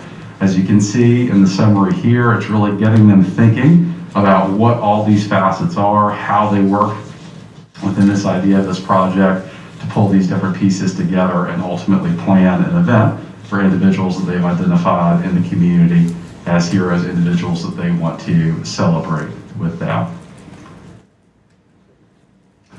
For the first day, we're kind of getting this idea of heroes out there, and obviously with the grade level we're talking about, we are hooking in with something a little more familiar with the superheroes there, but bringing that back down to the community level. Who is that? What does that look like? Allowing them to really explore that, talking to other individuals within their home, within their community, see how they feel about those things, and who do we want to pull in and really celebrate with this event that we are planning. The second day, working through an activity, there's a little video that's provided about a family reunion that was planned and all the different pieces that went into that. And you can see, even though this is a humanities PBL, we're getting into even some math as we're thinking about what's going to be required, how many people can I invite, starting to put together my list of food that I need to buy, working through how much that's going to cost, how I budget for those things, what I'm going to need to do from a resource standpoint to make that happen. And continuing on and giving additional ideas of what that could be, helping them think through what this part of the facet might be, and then encouraging them to create a survey and actually getting input from others, if it's friends, if it's members of their household, other members in their neighborhood, figure out what would they want to eat, what would they want to do at an event such as this. Continuing on to the third day, this is really where we're getting into the nuts and bolts of planning this particular event. This is where they're going to have to think about what their grocery list is, the logistics behind it, how are they getting the resources to be able to make that happen, who can they go to get some of their resources, and how much is that going to cost. Encourage them to go online, pull out a flyer from their newspaper, or in some situations, hypothesize how much some of these things might cost and pull that together and start to develop what looks like a budget for this event. So again, even though we're in humanities and we're talking about a lot of those types of activities, pulling in as many different academic skill areas as we can together to get to that end product. So moving from there, again, continuing on with the planning there, asking some essential questions, having them think through it critically. What is all this going to look like? How are we going to get to that place? Is this meeting what we kind of sought out in the beginning? Our objectives for planning this event and making sure we have all of those aspects accounted for. Finally, they're going to put all this together in a presentation and be able to talk about all the different aspects of this event that they have planned. Where is it going to be? Who's going to be there? How much is it going to cost? What are we going to serve? How are we going to bring all this together and have that good and entertaining event for our heroes in our community? For each of our PBLs, we have attached a rubric so they can understand what the teacher is going to be looking for when they actually get that submission and they're reviewing the work that was completed, giving them a context for how that's going to be evaluated and what that's going to look like moving forward. Each of the PBLs have this attached to it in that final day when they're looking at submission of that product, whatever it may be. The next So question let me ask a question. Do y'all need to go through more examples, or because we're going to make these available to you and to our families? Yes. Yeah. Do y'all need to see another example? I just want to respect your time. There was, Madam Chair. No, go ahead. Couple things. What I've learned from this experience, what's come up over the last few days, I don't want to get off topic, but we're kind of talking about access to stuff. I think the board members should have access to the, and not for the purpose of, to be able to answer concerns to the curriculum on Canvas. I can't log into that. Thank goodness I have a wife that's an employee that I can go in through her account, but I would like to have some kind of read on, just so I can look at this curriculum when it's brought to my attention.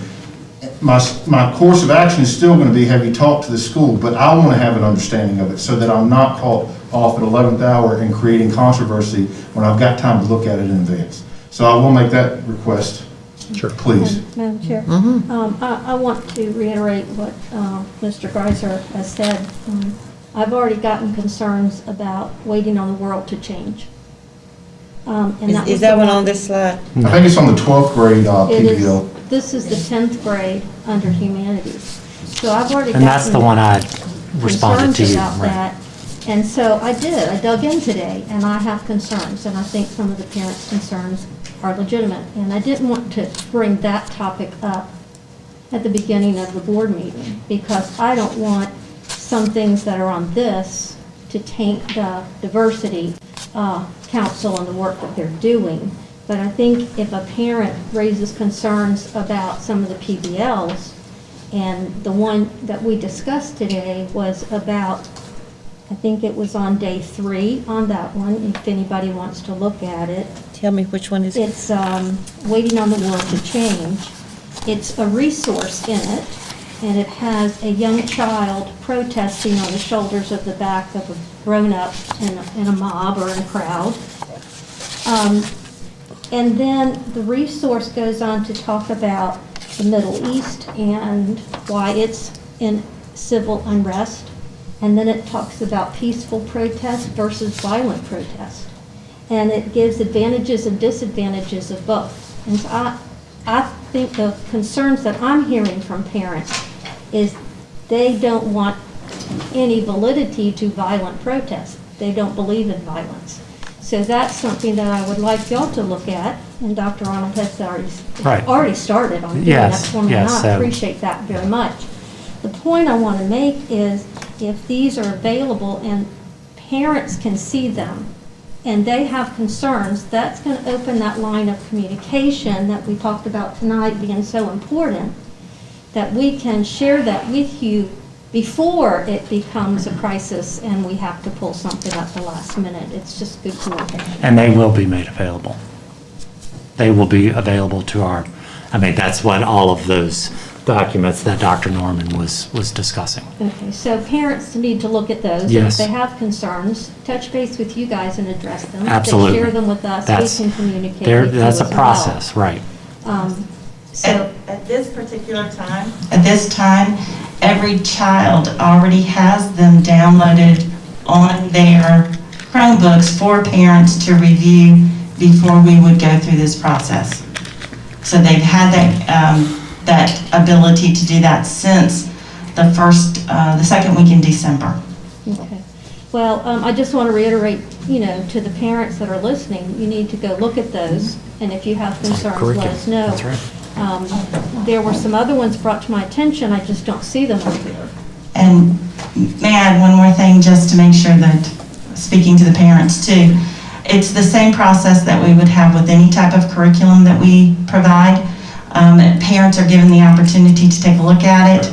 That's why it was downloaded to Chromebooks on every child's Chromebook before we left for winter break. But they have the opportunity to opt out and be given another assignment. Well, I know that I have been told that parents have the ability to opt out. Yes, ma'am.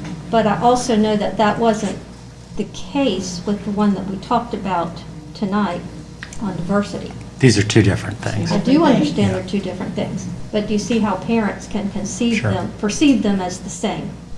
And I want our parents to be involved, and I represent them, so I want them to make sure that they're asking those right questions. Okay. Dr. O'Mahon.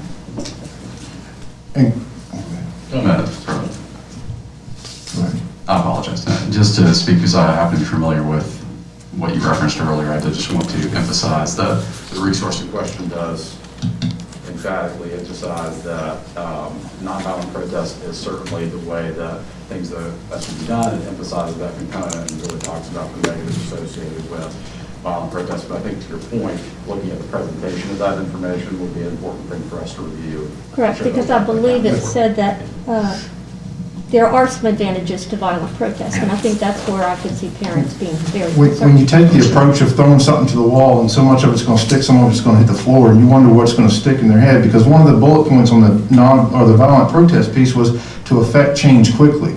Well, who doesn't want to see their change or their viewpoint affected quickly? But is that the right way to go about it? And so that's why I have an issue with that bullet point specifically in that slide. And I think there was another piece that, I'm all for critical thinking and trying to figure out how we can teach our children critical thinking, because I agree, to sit there and, that's what I've been arguing against some of the SOLs and how things have gone for all these years, because we're just feeding them facts, they regurgitate it on their test, that's all they know, so then they can't make the decisions when they get out in the real world.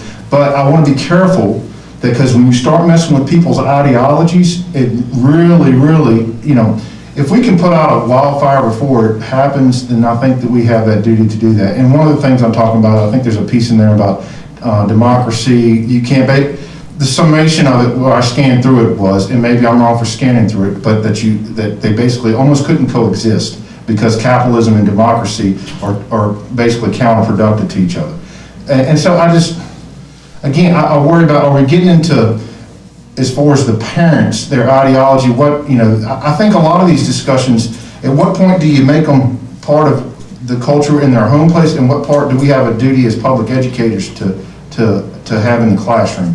And that's a tough decision. It's not black and white. There's a lot of gray interpretation, some subjectivity to that.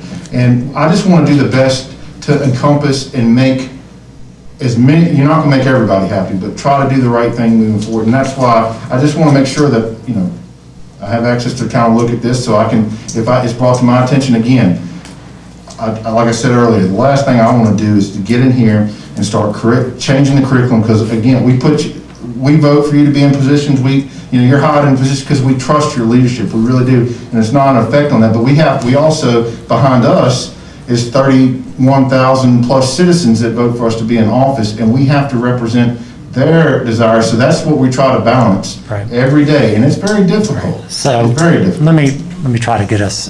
I'm sorry to get off on a tangent. No, it's just, I think what I'd like to be able to do is, because what's on the plate, or what's being asked is, can we have the week? Right. Now, the materials, we can also deal with that, and we will deal with that, because I've already requested that we deal with that. So I guess my question is, Madam Chair, I do have some questions about the week, and I'm sorry. Right. Let's. Now, is some of this stuff, and again, I'm listening to parents saying, man, I've got to make child care arrangements for another week. But on the other hand, I'm going to defend, just like when Mr. Wells chimed in on through the phone last time, I want to respect and provide y'all with all the tools to be able to do what you got to do. In complete consciousness, thinking about this, or some of these changes, can they not be, because we're going to find out tomorrow. When's the second semester? February the 12th. February the 12th. Can, like, the bus schedule, if we already know in advance, can we not start slowly trying to implement these plans beforehand? I just think about, like, how much educational opportunities we keep, and I know what you're advocating here, but I'm still on the pumping thing for in-person, face-to-face learning, and I'm still all those things that I've talked about in previous meetings haven't gone away, and I'm just worried. I don't want to continue. I know why you're asking for this, but I want some soul searching here. Do we 100% need the whole week? Now, I know with our schedule, it doesn't make sense to come in for one day, because you can't do that, because we have alternating schedules. But I don't know if it could be something that could be accomplished in a 2-day window, or we switch that week and we don't make Friday our disinfecting day, that we look at maybe giving you Monday, Tuesday, Wednesday, and Thursday, Friday they come into school. Of course, then you got the cleaning piece. But that's what I'm trying to figure out, is it something reasonably we can look at to an alternative to a whole entire week? That's my opinion. Board members, that's where we are now. We're asking, are we going to approve this week or not? And so the discussion is wonderful. Mr. Terry, what's your thoughts on this? So I want to make sure the administration has what they need to be successful in this transition. We've heard how many people how many students we're going to have to go back and forth from one to the other, and I can see it being a scheduling nightmare. I'm hoping that we can make everything in your week time frame, or if it can be shortened, that's fine. But we need to support them to make sure that, because they're going to be providing what we need our students to have, and so I'm in favor of you guys getting the time if you need it, if you truly need it. Thank you, sir. Ms. Cassisi, coming on down the line here. Ladies, I'll be right back. I've been on that whole, as much in-person learning as possible also. So I would state, and I feel like we stated this before. Yeah, we did a little bit.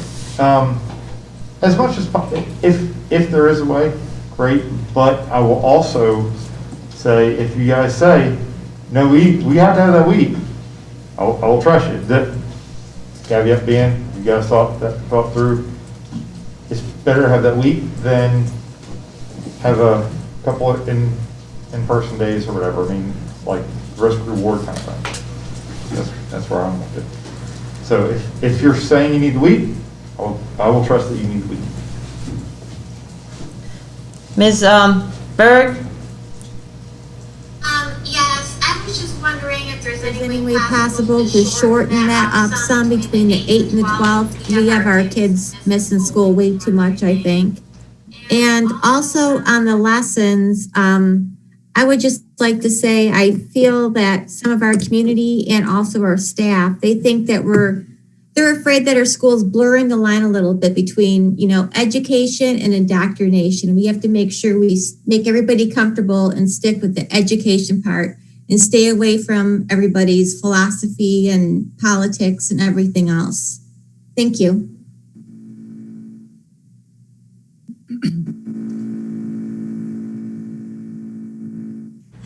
Call her first name, but I don't want to do it. Ms. Wright? Yes. Yes, so we did ask at the last meeting to wait until this time to have all the information we could. So I'm going to trust that if it's the week you need, that that's what we do. I agree with Mr. Cassisi and Ms. Berg that we need to be in school more, but we did ask for you to wait until all of, or most of the data was in. So I'll trust your decision. Ms. Thompson? I feel the same. If you can be in the classroom more, I think that's good for our students. But if you need the week, I can support that. I haven't had any parents, even though I know it may be hard on some of them, I haven't had any parents speak up or anything. So if that's what you need, I trust that that's what we need. I'll tell you, I've had 2 emails from parents. And at the beginning of all of this, the COVID, y'all asked us to ask you guys what we need. And I would trust that the reason this has all gone so well, relatively speaking, for as well as it can go, is because we were planned and we were measured and we made the right decisions and we believe we need it again. And that's all I'll say. Yeah, I'm just ditto, and I think I got 1 or 2 people who said, childcare and why are we being out again? We all want the same thing, but I also know that I too have to plan in between my semesters, and with all of these things, you have to plan, and we don't even know yet what is going to happen.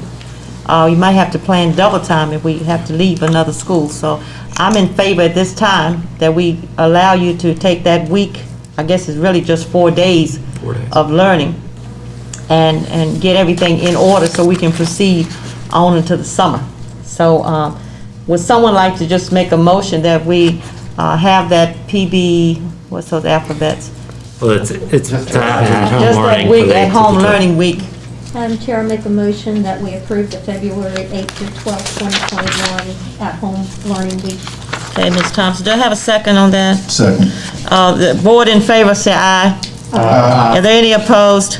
And we all understand where we're trying to, excuse me? Said no. Okay, I'm sorry. Okay, so it is, 6 to 1? 6-1, yes. Okay, all right. Thank you, Ms. Burt. Okay. Now back to Part B, the discussion on the lesson, as we were beginning to do that. Ladies and gentlemen, do we need to do more with that tonight, or should Dr. Arnold talk to everyone as they have already asked him for information? And Mr. Greiser has said he would like to have more able to get into that. Do we need more discussion on that now or later? I will get you all I'm fine. exactly what you I'm fine asked. with later. Okay, but feel free to. Yeah, later's fine. Access, feel free to do that. Thank you, Mr. Neighbors, for your presentation, and I'll look at this again as well, Can I okay? ask one more Yes, question? ma'am. One more question with regard to the lessons. Mm-hmm. I know that you were mentioning that parents can opt out. So one, have the parents been told to make sure they go in and look at these? And if they opt out, do they know who they can talk to? And what is in place for the students if they're not going to have this particular activity? Will they have an alternate, or will they just not do the lesson? Oh, no, ma'am, they'll have an alternate. We have several of them already set up. Several of our teachers are working on those. The elementary students were sent home with information by their principals that just stated that the information was on their Chromebooks. They were allowed to take a look at them. We did not want them working on them. The email blast or power announcement went out from the secondary schools stating that information. Emails were sent as well. I think Dr. Brown actually sent an email out to all students as well. Telling parents they can opt out? Could I make a recommendation? Yes, If we ma'am. have alternate assignments, it's always a good educational practice to have choice. Why not put both of them up there and let the students choose? I mean, if Yes. you've already got them anyway. We're working on them right now, ma'am. But yes, ma'am, we have a couple of weeks to be able to do that. Anything else on that right now? We can always revisit. You good? Okay. 501 and 502 is the consent agenda. First of the school board minutes, and then of the superintendent's personnel actions. I'll entertain a vote of approval if there are no amendments or addendums or pull-out. Madam Chair, I just, Yes, sir. and whether it's done through amendment or whatever, I just noticed when I was reviewing the minutes that it indicated that I was in favor of the transition week, which was true, but there was also, that discussion was kind of strung out a little bit, and I just wanted to make sure that the caveat in there was based on the data that we were presented with tonight. So we can either move to amend that, or, Well, I just, at least as far as if you public. trust that we will make that amendment, then Yes, I did. would say. I did. Is that good? Yes, If they'll ma'am. make that and send it to you? Yes, ma'am. Okay, so with that, can we get approval of 501 and 502? Make a motion to approve the consent agenda. Okay, Second. we have a motion and a second. All in favor? Any opposed? Thank you so much. Moving on, Dr. Arnold. Yes, I'd like to turn this over to Dr. Wells for information items under administration. Dr. Wells. Madam Chair, ladies and gentlemen of the board, let me get the microphone situated here. I first want to start with 6.01 Administrative Services, and we have a few things to talk about, and one was the safety grant. At the December board meeting, I informed you that we had received $168,779.43 in grant funding through the School Security Equipment Grants Program that is run through the Virginia Department of Education. There were questions raised by board members about the grant program. Address those questions in an email to all board members during the month, and attached information regarding the grant and the materials that were approved, we were approved to install. The grant requires us to encumber this equipment no later than March 1st, 2021, which is quickly approaching. That being said, I need to move forward with the procurement process immediately to ensure we meet the March 1st, 2021 deadline. I need to know if there are any questions or concerns from the board before I move forward, if y'all have any major concerns with this. If not, we want to move forward with the procurement process and get these items installed in our schools. I'll be glad to answer any questions if you have. Board members? It doesn't require a vote, it just Yeah, should but be able to comment. answer your questions. And Madam Chair, just more or less, this is just a statement. I had actually talked to Mr. Wells about this. The only thing I was concerned about with the background check is to ensure that there was a policy, because there's, just from my experience with utilizing background information, sometimes you get information back based on descriptors that are similar to the person, but not necessarily the person in general.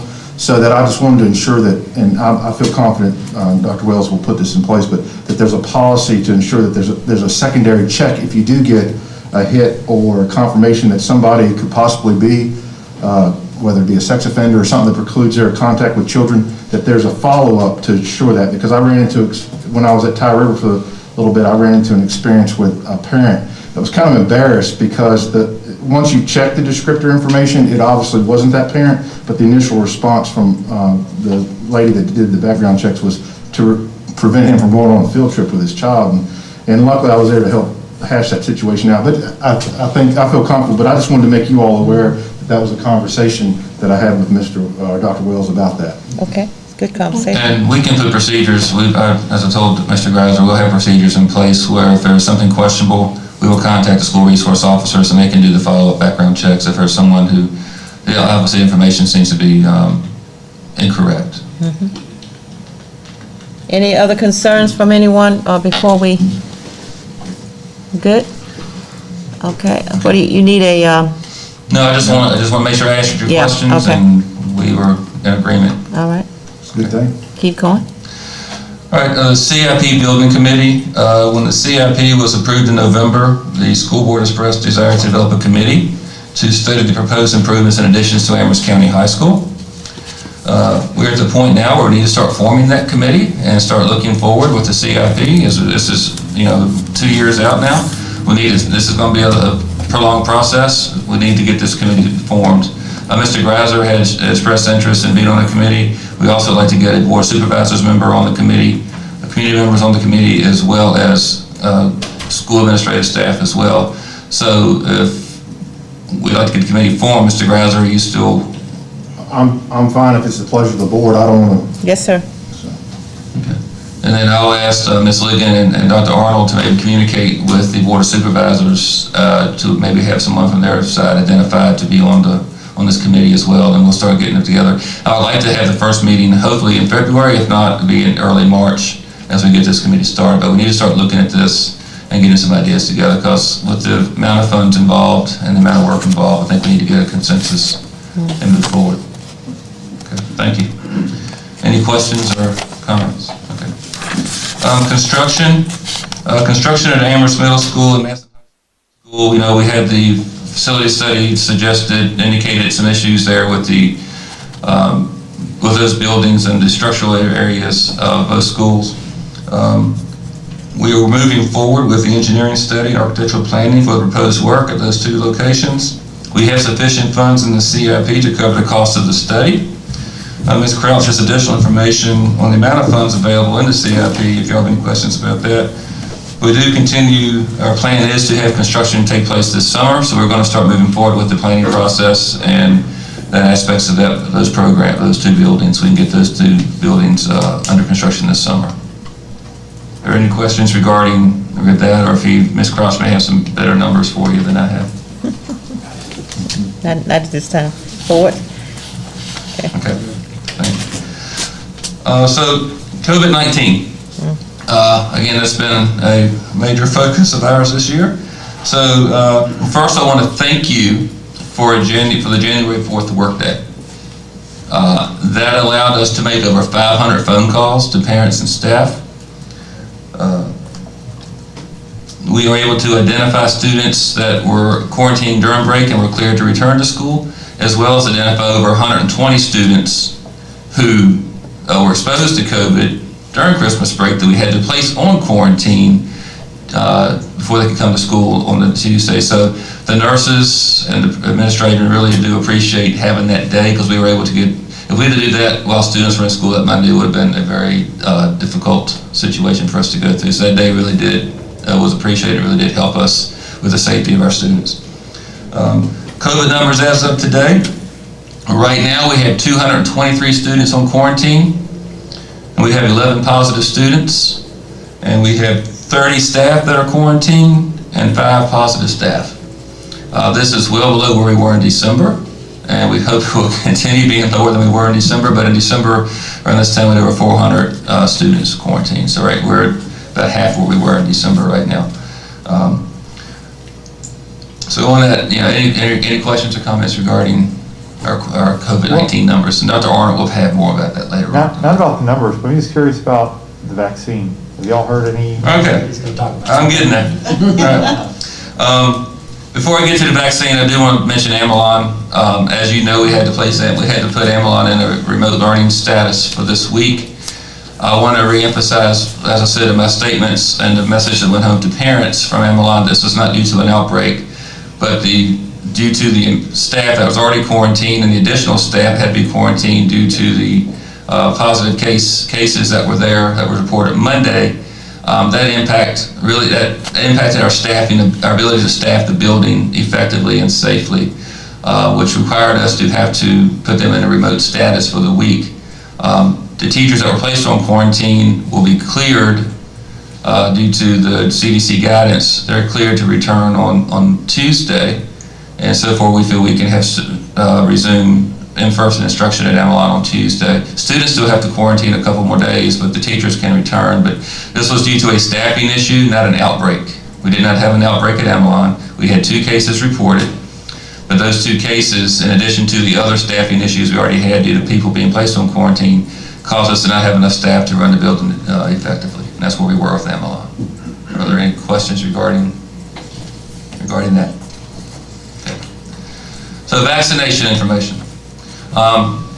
As you may know, as most of you know, the school employees fall under Phase 1B of the governor's vaccination plan. The Central Virginia Health District is still operating under Phase 1A. In conversation with the health department, we anticipate they're moving to Phase 1B by the end of the month into early February. We're developing plans to begin vaccinations for staff, but we do not have concrete information from the VDH yet on their plan and how they would plan to disperse the vaccine to our staff. So we're in communication with them and Centra. We've been working with Centra quite a bit with their process. We'll say that our nurses had the option to get their shots last Friday, and our lay responders, those who opt to get the shot, can get theirs first round tomorrow. So our nurses and first responders, they technically are under 1A because they deal directly with the medical side of it, so they can get their shots now. But the rest of our staff has to wait until we move into 1B as a region. So our region is still in 1A. There are other regions in the state that have moved to 1B, but our health district is still working under 1A. Our goal and our priority is, when we do move into 1A, is to prioritize those people that are the frontline leaders. So our bus drivers, our teachers, or those who work with the kids every day are the ones who have to get. And now there's also at 65 and over, those folks that are 65, which again are our bus drivers, the cafeteria workers, those people will be prioritized when we start doing, if we have to prioritize and say, this group is this today and this group is tomorrow, we will start with the ones that are at highest risk. So we feel that's important. But we do have that prioritized list out, and we're just waiting for the health department to move into 1B so we can start the process. Along the vaccination front, I was contacted by Mr. Sam Bryant from Amherst EMS, and he was with the state regarding having to have a mass vaccination site in Amherst County. The health department is trying to set those up across the state, and we identified Amherst County High School that would serve as that mass site just due to logistical reasons of we can entry and egress from the facility by the roads and so forth. It's the best site we have in the county. This is going to be run through the health department. We don't have a lot of details yet on what that would look like, but they mentioned setting up National Guard and other groups to come in and set up tents and things like that, which we could easily do in some of the parking lots. But we still maintain school operations, but we also have an area set aside in the back of the school, either the back parking lot or the stadium parking lot, to run this mass vaccination site. But again, those details are still yet to come, but we have identified that as a site for Amherst County, and in coordination with our EMS and the VDH. So, questions on vaccines? Out of curiosity, have you, not getting specifics, has everybody been pretty receptive to taking it, or are you having? We're about 50%. Okay, that's good. Those who have the option to get it, but we're about 50% of those that are willing to get it. And that's talking to other school divisions in the area, they're in that 50 to 55% range as well of against people, that's where we are right now. We're in that 50% range right now. Absolutely. Thank you. Anyone else? Okay, thank you. Winter sports. We began winter sports last week. We had our first games. We had some wins. Very good there. We were very positive. I was at Rustburg High School last night officiating a wrestling match, and I got a call stating that one of the teams we played against had a positive case on their team, which required us to place our JV girls basketball team in quarantine for 14 days because The young lady on the other team was definitely on the court, definitely had contact with our 6 students. We don't know how much contact with each one, but out of caution, we went ahead and placed our JV girls basketball team in quarantine just due to the fact they had exposure on another player on another team who did play the whole game, did test positive 2 days after we played.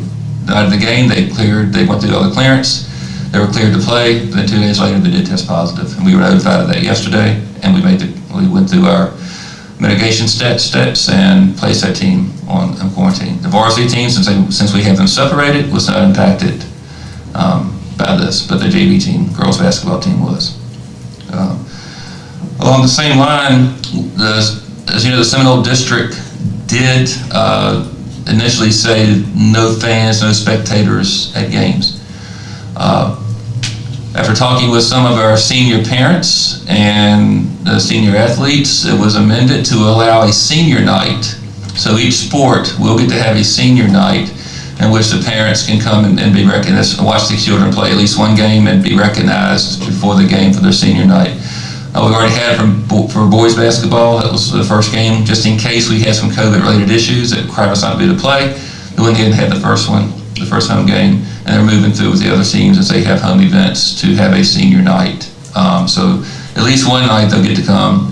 Each senior can invite 2 guests, their parents, for the game and be recognized. So we are moving ahead with that, and that was a Seminole District decision. So all schools across the district are doing the same thing. Are there any questions regarding our sports programs? Glad to hear about the senior night at least. Yeah, that was a positive. I'm glad we could do that. I'm glad the district agreed to do that. Absolutely. Then the last thing on my list is suspensions for the month of December, which were 2. And if you have any questions regarding that, I'll be glad to answer them. If not, that is all my time for the evening. Oh, thank you. Any other questions for Dr. Wells? Very thorough. Thank you for all the COVID and all the other work you're doing as well. Ms. Crouch? Madam Chair, members of the board, you have at your place the budget monitoring forms, enrollment information, and other financial reports for the month of December. You will note the enrollment is at 3905, which is about 55 lower than what we budgeted. When the governor presented his budget on December the 16th, he did place in his budget enrollment loss funding for the state of Virginia. With that, Amherst County could see additional funding over and above what was budgeted of approximately $213,000. And that is due to, they used the governor's budget numbers, which was at $39.92, instead of our budget numbers, which was $39.60. So we should finish the year in a very positive way.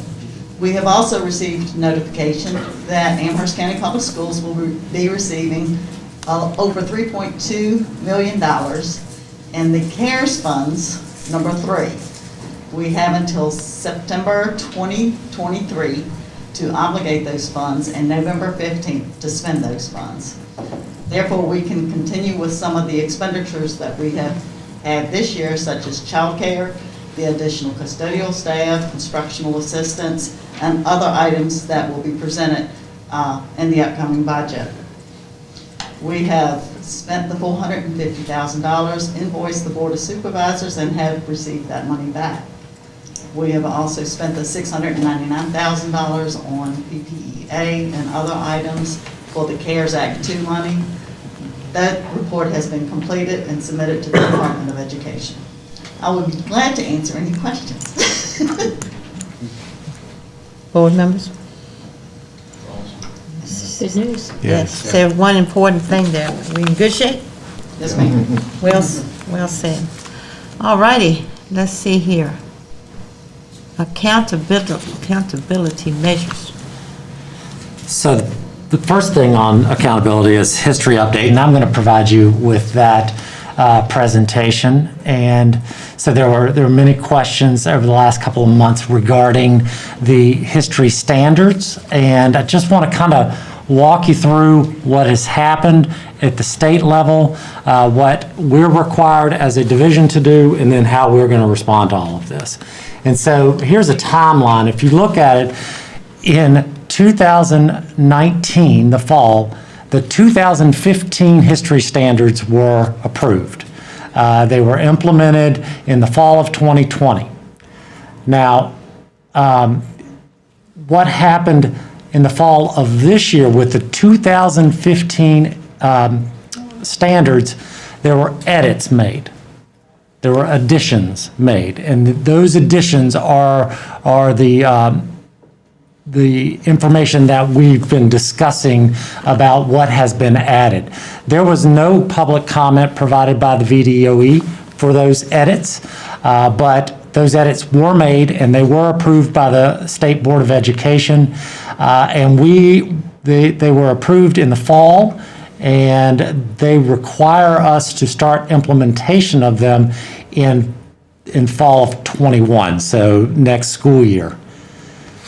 What will happen then is that they're going to start working as well on the 2022 standards, the new standards. And so what will happen here in the next month or so is that our community will have the opportunity to speak to those standards. And so we are going to encourage our community to look at those standards and to speak at a state level. So that's kind of the timeline of what has happened, and so I'm going to kind of talk a little bit about what we're going to do with that and answer some of your questions that you had at the last meeting. So, as I said, the VDOE approved the standards, and Amherst County Public Schools is to implement those standards according to the timeline established by VDOE. It is important to note that the school board policy IF calls on us to follow the standards of learning at a minimum. And so we are required by our policy and the State Department of Education to follow those standards. And those standards include those edits that were made this fall. Since there were no comments that were made available, we are going to take our own community's comments and questions and try to give feedback on that. So I will show you at the end of this presentation what the screenshots will look like on our website, what the posts that will be on Facebook and Twitter and those kinds of things, to make sure our families understand what is going on with those edits. We will provide training. We're supposed to receive information and resources from the state. We have not received that yet, but we will not start teaching those standards until our teachers get the appropriate training. Do we anticipate them anytime? They said March. March, okay. And there was another question as to whether our history teachers are responsible for teaching them. As they are our standards, they are going to be treated like every other teacher that are required to follow and teach our standards, because eventually, if you know that they're going to be tested on those standards. And so we want to make sure that our students have every opportunity to succeed on those tests. The review process, we will make sure we follow the same review processes that we always use for updating standards. And as some of our speakers talked about tonight, we do in fact have an African American history course. It is currently an elective, and VDOE right now, they're actually running a pilot program to get more of these courses into schools, and so we weren't selected for that. But there is discussion, and I know Ms. Thompson, you had asked this question on whether or not that course was going to be required for graduation. That decision has not been made at the state level, but we certainly could make sure that your voice is heard in those matters. Here's what it's going to look like. We're going to have it on the front page, so you'll see tomorrow morning at 7 a.m. This will go on our front page, updates to the history and social science curriculum. Parents can go in there and look at every single update that's been made. Then they can click on a link that will take them to a Google Doc where they can put in what standards they reviewed and what questions or concerns they have. And then we'll collect those and we'll respond individually to those parents or community members that have those questions. We'll also put it under our curriculum and pacing guides, so we want to make sure it's in several places so it's not difficult to find, but we are going to put it, it's going to be the top piece of the website, so that's the first thing they'll see. This will be one of our posts. We just want to give you an example of one of our Facebook posts that are going to allow our parents, encourage our parents to review these standards. And this is kind of where you would go once you click on the link to go into the Google form to fill out any questions or concerns. And so that's what we know right now to this date. Now, we understand that there will be more things to come, including training, resources for our staff. And so we'll keep you up to date as those things occur. I hope that they answered the questions, that this answered your questions about those standards. But I'll be glad to take any other questions that I did not cover. First, I want to say thank you. I am not opposed to changes. I really don't know them or understand them yet. So I appreciate the education about timeline. That helps me. I think it also helps our community. And I really appreciate you reaching out to give parents feedback, opportunities to review and feedback, to be very transparent about that. That's what I was hoping for. Right, wrong, or indifferent, I think that it's good communication, like we talked about tonight, to be transparent, to give our parents time to review and look at the changes and to make comments. I think that's great. And the changes that will be coming in 2022, I believe public comment will be taken by VDOE on those changes. And we believe that's going to happen in February. So it's almost like these things are running on separate tracks. And so the 2022 ones are going to be discussed while we're implementing the 2015 ones. I know that sounds strange, but it's kind of because it takes the state years to make all of this happen. And so that's exactly our understanding is the 2022 standards will be available for public comment in the next month. Okay. But in order to do that, they would need to go to VDOE to find. Well, we will, as I said, once that happens, we will put that out there to our community. Thank you Mhm. very much. Appreciate it.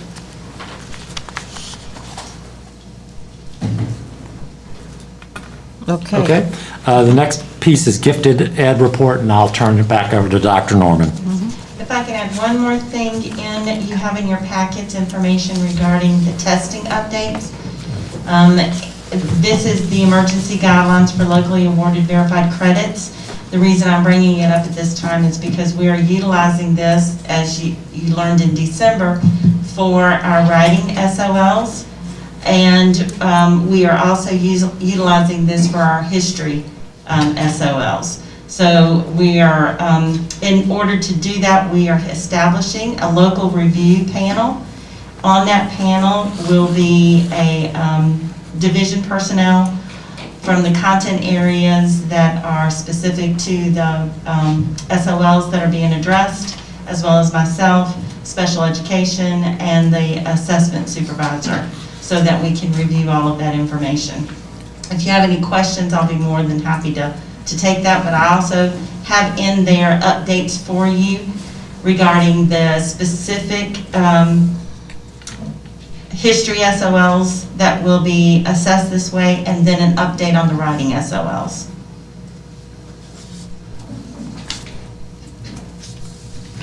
And those history SOLs don't include the new. No, those edits. were the 2008. Right.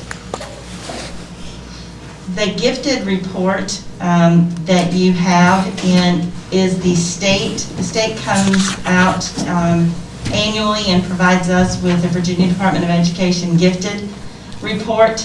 There are several things that I just wanted to point out for you. This is for your perusing as you see fit. The state of Virginia's gifted is 13.6 of the students in Virginia public schools are identified as gifted, while the national average is 6.5. In Amherst County Public Schools, in our population, we are at 6.2 identified as gifted. I would like to say that our Black and Hispanic students are disproportionately underrepresented in our gifted programs. We have 6.2 of our Black students identified as gifted in comparison to, but they make up 18.6 of our student population. 81 in comparison to 81.7 of our white students, while their population is 66.2. We are working with the Diversity Council in regards to making sure that we are identifying students, that we're reaching out to that community, that we're reaching out and making sure that our gifted specialists are working with all students, and we'll bring back additional reports to you later on. And it's important to remember that is a part of our comprehensive plan that we passed last year. So just that specific issue, trying to improve those numbers, part of that plan. Yes, Do we sir. know why? Do we know why? Why, like, Underrepresented. blacks are underrepresented, whites are underrepresented? I mean, is there a cause? I would have to say that probably information, we're trying to get out as much information as possible. That our parents, a lot of our parents actually request for their child to be tested. We don't see that a lot happening in our middle grades, our middle school students. And then once you hit middle school, you're in that track. Because most of our tag programs run through our advanced courses. So we started probably 4 years ago, maybe 3 years ago, actually taking gifted assessments of all sixth graders so we could identify them as well. So there's another barrier, because normally that happens in the second grade. And then it's by a student can present themselves, or a teacher, or a parent. So that's probably done. Well, and I think one thing to consider too is that parents that are engaged and know the system tend to have better access to that. And what we're trying to do is to make sure that all of our parents understand the system and what's required, and that way they can advocate for their child. Yeah, good, okay. That's what, Also in your packet, just for your information, I usually give this annually, is the program information for each of our areas. One of the things that I do want to provide to you on the back side, just to give you information, our AP courses, the school year, since we are blocked this year, it looks like it's been a decrease, but it's not. We just haven't had the second semester yet. And then our CTE credentialing in regards to the programs there, they are always 1 year behind. And so the 2020 information will not come out until 2021. So we're usually 1 year behind on that. But that is just for your information.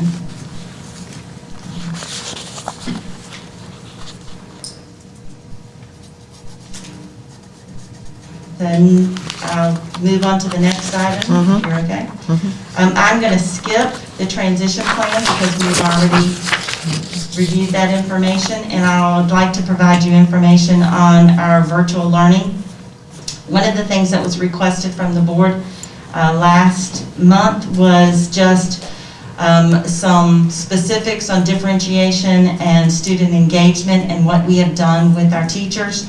And provided them supports. So the first part of this document deals specifically with the professional development that we provided to all of our teachers at the beginning of the school year in June and August. That was focused specifically on student differentiation in the remote setting and what that looked like. And then throughout the school year, we've been working on these strategies that we were provided by Hanover Research that are research-based and best practices, and we've been working not just with our face-to-face and in-person, but specifically our remote teachers, our ARA teachers, and we'll be utilizing these throughout the year and just honing in on how we can get our students engaged, and then how we can differentiate and how we can adjust to whatever level that they come to us and meet the needs of each individual student. That was just for information for you based on a request at last meeting. The last thing that I would like to talk to you about in regards to virtual learning is just to give you an update in regards to our home visits and our hotspots. So this coming January 25th through the 29th, we have 5 teams made up of 3 employees per team, an ARA admin, a division level person, and a instructional support team member who will visit. We're thinking it's going to be around 100 and 135, somewhere around there, homes that we will visit of students in our remote academy. These may be students who are struggling. They may not have access to Wi-Fi. They may have low attendance or not engaging in their Google Meets or turning in their paper packets. But we've made the calls, we've talked to them, we've done parent conferences. One of the things that we haven't done is actually make that in-person visit to them, and we're going to be completing those the last week in January. Along with that, the hotspots that we purchased, 250 of them, 189 of our ARA students we've tracked, they have no access to internet. So we have set aside those 189 hotspots that we'll be taking out to them when we do our home visits. Mr. Goldman and one of his technicians will be working with us to make sure that the hotspot is either a Verizon or a AT&T, thank you very much. Which one would work best in the location that they are, and we'll be working with him as well as the teams that are going out to visit the students and their parents. And I'll answer any questions that you have in regards to that. Any questions or comments? What's in my head, because I'll lose it. I don't know if you're aware of a new internet option that I've been talking to some family. T-Mobile has got a new unlimited, and if you can put their address in, I know some people up in Monacan Park that traditionally have not had service who were testing and got some really good, and in the Elon area. So That's good, because T-Mobile, we tested T-Mobile around too, so that's good to know. While I'm thinking about that, I just parents listening that maybe offer that, and it's $50 a month, which is very reasonable. I know it may be tough for some people, but depending on what their economic status is, but it's an option. And it looks like it's hitting in areas of the county that weren't typically provided or had other options that weren't as reliable. So I'm not paid endorsement of T-Mobile. Disclaimer. Disclaimer. Yeah, I think the home visits, I read the article, I think it's going to be wonderful. And that starts when again? End of the month, what did you say? Yes, January 25th through the 29th. Thank you. And I do have some of my team members. By the time you leave tonight, you should have a flash drive with all of the PBLs on them so you can take with them, because I know I can't get you Canvas access until later on next week. It'll take time. Okay. And that's all I have. Moving on. Mr. Gallagher? Human Resource. Madam Chair, members of the board, good evening. Good evening. I'll start off tonight with a vacancy report, as I typically do. We do have 2 professional vacancies open. We have 2 secondary science positions open, one at Amherst Education Center and one at Amherst County High School, one due to retirement mid-year, another due to resignation, just following a different career path. So we are actively looking to fill those. We have 2 classified positions open, both custodial vacancies and both at Amherst Elementary School. So we are actively also interviewing to hire for those. One is a full-time budgeted position, the other is one of our one-year positions than somebody that left to move out of the area. I will take this opportunity to again express my gratitude and thank you all for giving us what we need and allowing us to hire throughout the year to make sure that our students and our staff have what they need. So thank you for that. Second, an update on the school calendar for next school year. The ACPS Calendar Committee met on January 8th and January 12th. We did analyze division priorities to include those driven by the ACPS Comprehensive Plan. Some of those priorities probably got put on hold this year. It's been a very different year. Our calendar has looked very different, and it's been a little difficult to meet some of those priorities, but we are now back on track and moving forward to do that. We developed 2 initial drafts, options for the 21-22 school year, and I provided those 2 drafts to you along with a memo that kind of outlines the factors that were taken into consideration and the priorities that the committee considered in making those drafts. I won't go into great detail at this time on the different priorities, but we will be sending those 2 drafts out to all of our employees for input and feedback next Wednesday. So you'll get that as well, and it'll go out to all ACPS. And that way we can seek their input and seek their preferences, as there are 2 different options to choose from. Once we receive that feedback, we'll take that input and I will provide a final draft for you all for the February, in advance of the February 11 board meeting. At that point in time, you can consider that, and if it looks appropriate to you all based on the feedback we've taken into consideration, you may vote on it at that point in time. So it's a little difficult to project what we're going to be looking at next year, but we've done our best to anticipate that and to take all the factors into consideration and propose a few drafts that may work for us. I'll take questions though on any of those if you have any. Anybody? We'll look at the calendars as well when you send them to us. And I'll appreciate your input along with everybody else's, and if you need to submit input directly to me once you've reviewed those as well, feel free to do that. The last time we met in December, I had given some information about the new teacher forums for our elementary teachers. We always appreciate the opportunity to get feedback from them to see how we're doing really in supporting them and bringing them along. On Friday, the 11th, after our last board meeting, we held our secondary teacher forum. A lot of the things that were brought up in the elementary forum were similar to that in the secondary forum, but some of the challenges that they expressed at the secondary level were getting to know their students, behind the mask sometimes. It kind of creates that barrier even in the classroom when they're right there. Limited opportunities to be with their students to build those connections, especially knowing that so many are remote.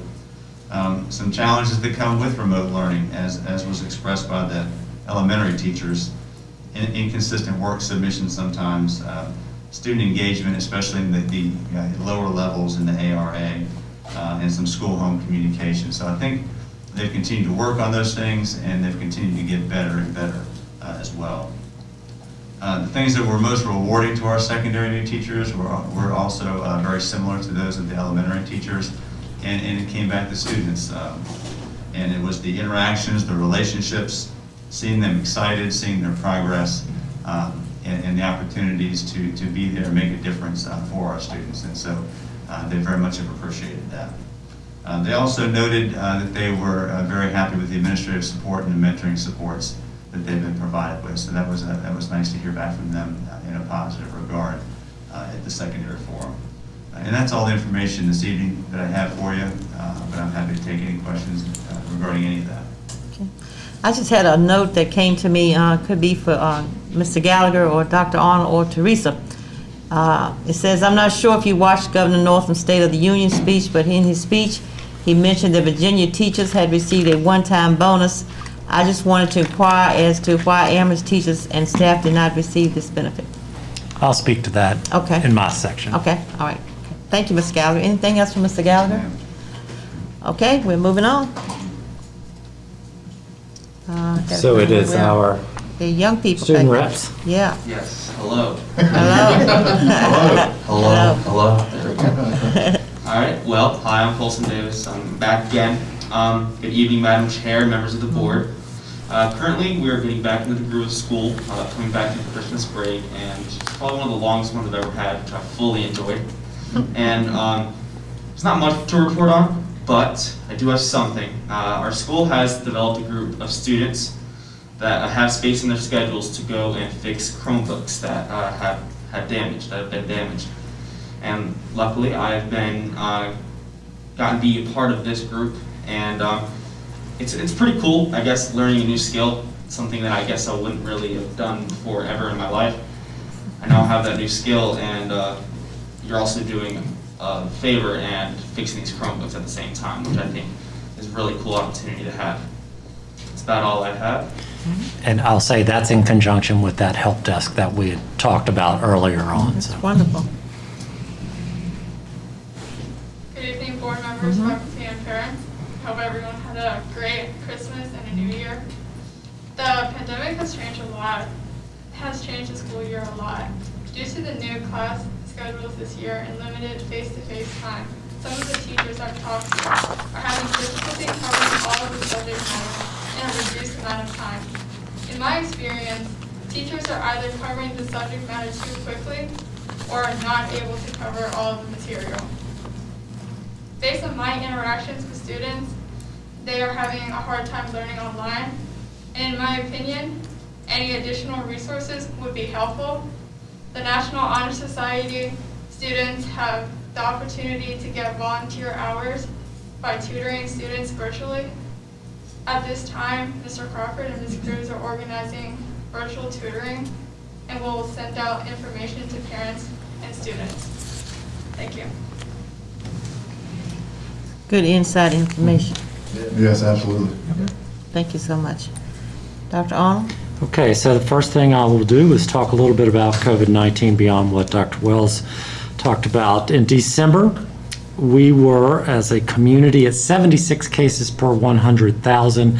And of course, Dr. Wells talked about all the quarantines that we had. We have seen a recent spike. It actually, the end of Christmas break went over 100. We are back down to 89, but that is still rather high. But as he shared with you, our quarantine numbers and our positive cases are down, so that's positive for us. We still have a concern over parents sending sick children and or exposed children to school. We understand the difficulty, but we cannot stress enough how important it is to keep your child at home if they've been exposed, if you know they've been exposed or they're feeling poorly. It is of utmost importance to us. And so I say that because I want you guys to know that we continue to be committed to staying open. I know lots of school systems still have yet to find a way to get open, and so I'm very proud of what we've been able to do.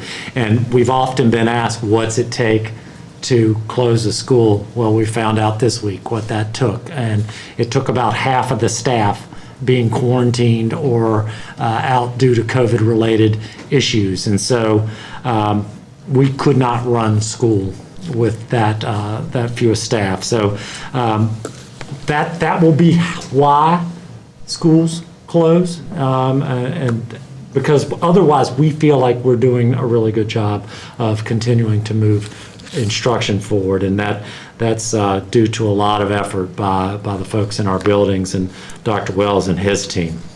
One of the other things, we continue to get, and Mr. Cassisi, I know you bring this up a lot, but there's more and more data that is starting to come out since we've been in this COVID for quite a while now, of the amount of students that are dealing with emotional distress. The numbers of hospitalizations are increasing, and so I think just as a justification of why we continue to press to be in school, it's because some of the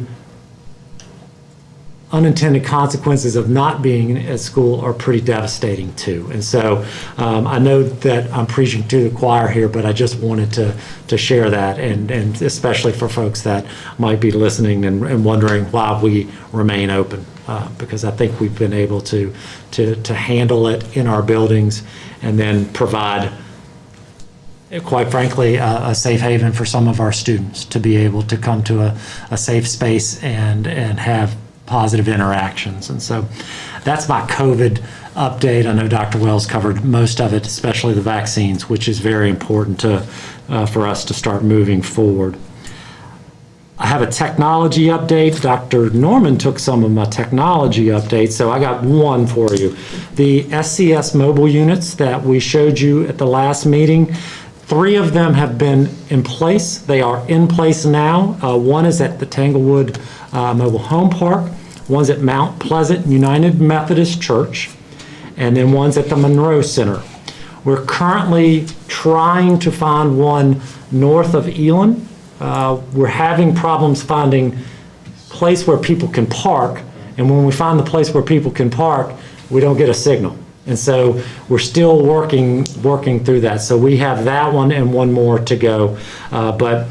And we also, Ms. Liggins sent me some information that the CVCC Center right here in the shopping center, they have made their internet available to the parking lot, basically. So we have all of these units going in that give people more opportunity to be closer to where they are if they don't have internet. And of course, we're using the hotspots to get there. And I don't have any new updates on the fiber, but it is still happening and is still going very well. So we'll keep you updated as that goes. Are there any questions about technology specifically? I will say, just beyond the student impact, the learning impact with the availability of the internet, the community impact, I talked to a woman that was able to FaceTime. She lives up around the Temperance area, and she was able to FaceTime with her family over the holidays because of the internet there at the Temperance School. So, it's just the community building piece. Well, and I think another thing that's really concerning in the medical field is the telehealth and able to get some of our families the appropriate care that they need. And so we feel like we're doing a service for the community as a whole. Okay, governor's proposed budget. So on December 16th, he put out his budget. If you'll remember, in the spring of last year, they had a special session where they pulled back, they put out the forecasts of all of these declining revenue streams, and so we were looking at a budget that was very different than what he had put out in the first part of the biennium. Sales tax and revenues in the state of Virginia have far outpaced any of the projections that the governor made in the spring. They keep going well beyond what's projected, and so we're actually in a better place now with our budget than we would have been last year at this time, which is pretty amazing. But I think a lot of people are shopping online. That's where they're buying goods, and then the sales tax continues to go up. So what that means is the governor's budget, he was able to restore a lot of the things that was taken out and add more to it. So here are some of the things that were added. So as we talked with our legislators about, and Ms. Crouch talked about this budget getting the ADM hold harmless monies, our next year's budget is also going to get the ADM hold harmless. And one of the things that they have advised us to do is to use the governor's projection. So, we have lots of debate over what number we should be using. They have advised us to use their number, which they have it at 3934, I believe. So that really gives us, because we get the ADM hold harmless money, that gives us some cushion next year as well if we fall below that number. So that was really good news and very helpful to most school systems. I think it would be probably appropriate this time. I didn't bring it up I should have brought it up in the COVID section. I meant to, but since we're talking about numbers, one of the things that we got from the state was a comparison of K-12 fall enrollment from last year to this year. And as you can see in the red column, all of the students that have left public education. And if you could look at the top line, and see the percentage decrease in Amherst County in relation to the state average and our neighbors, I want to say that our plan and what we're doing in our schools are keeping our students in schools. They're not fleeing for other opportunities, and I'm very proud of that number because I think it is a real testament to the work that's been done here, that our community trusts us and they're staying in school. Because I'll be honest, statewide, 38,000 students have left public education, and that's a real problem when you're talking about getting most of your funding from ADM. And so I just wanted you guys to have that because I think it's a bit of good news, and I think that's important to hear the good news. But so that was one of the things the ADM hold harmless, so I appreciate you guys advocating for that with our legislators.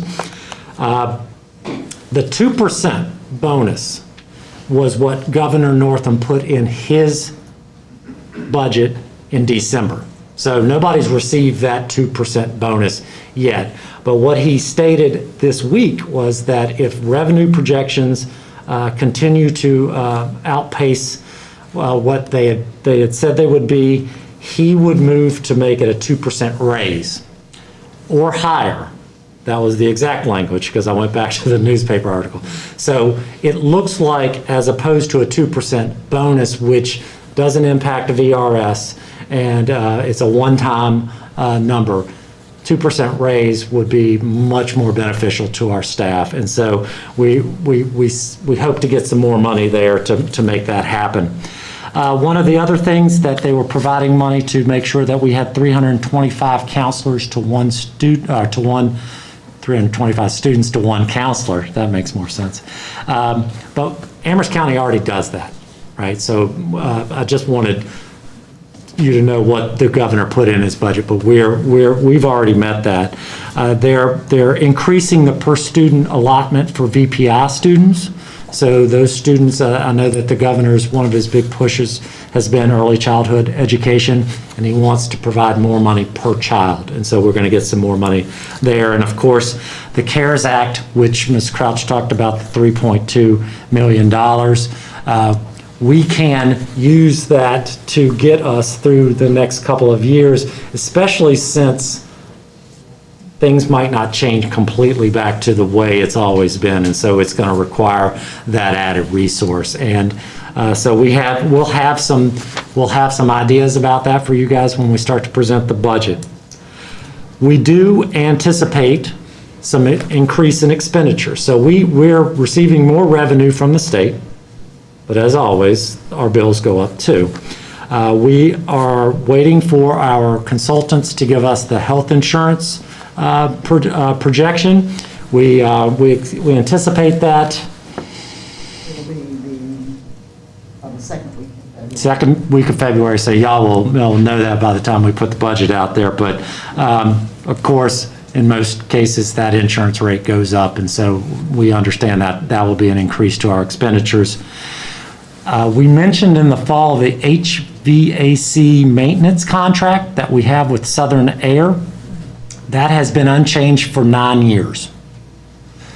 They're at the end of their cycle, and so we're going to have to re-up.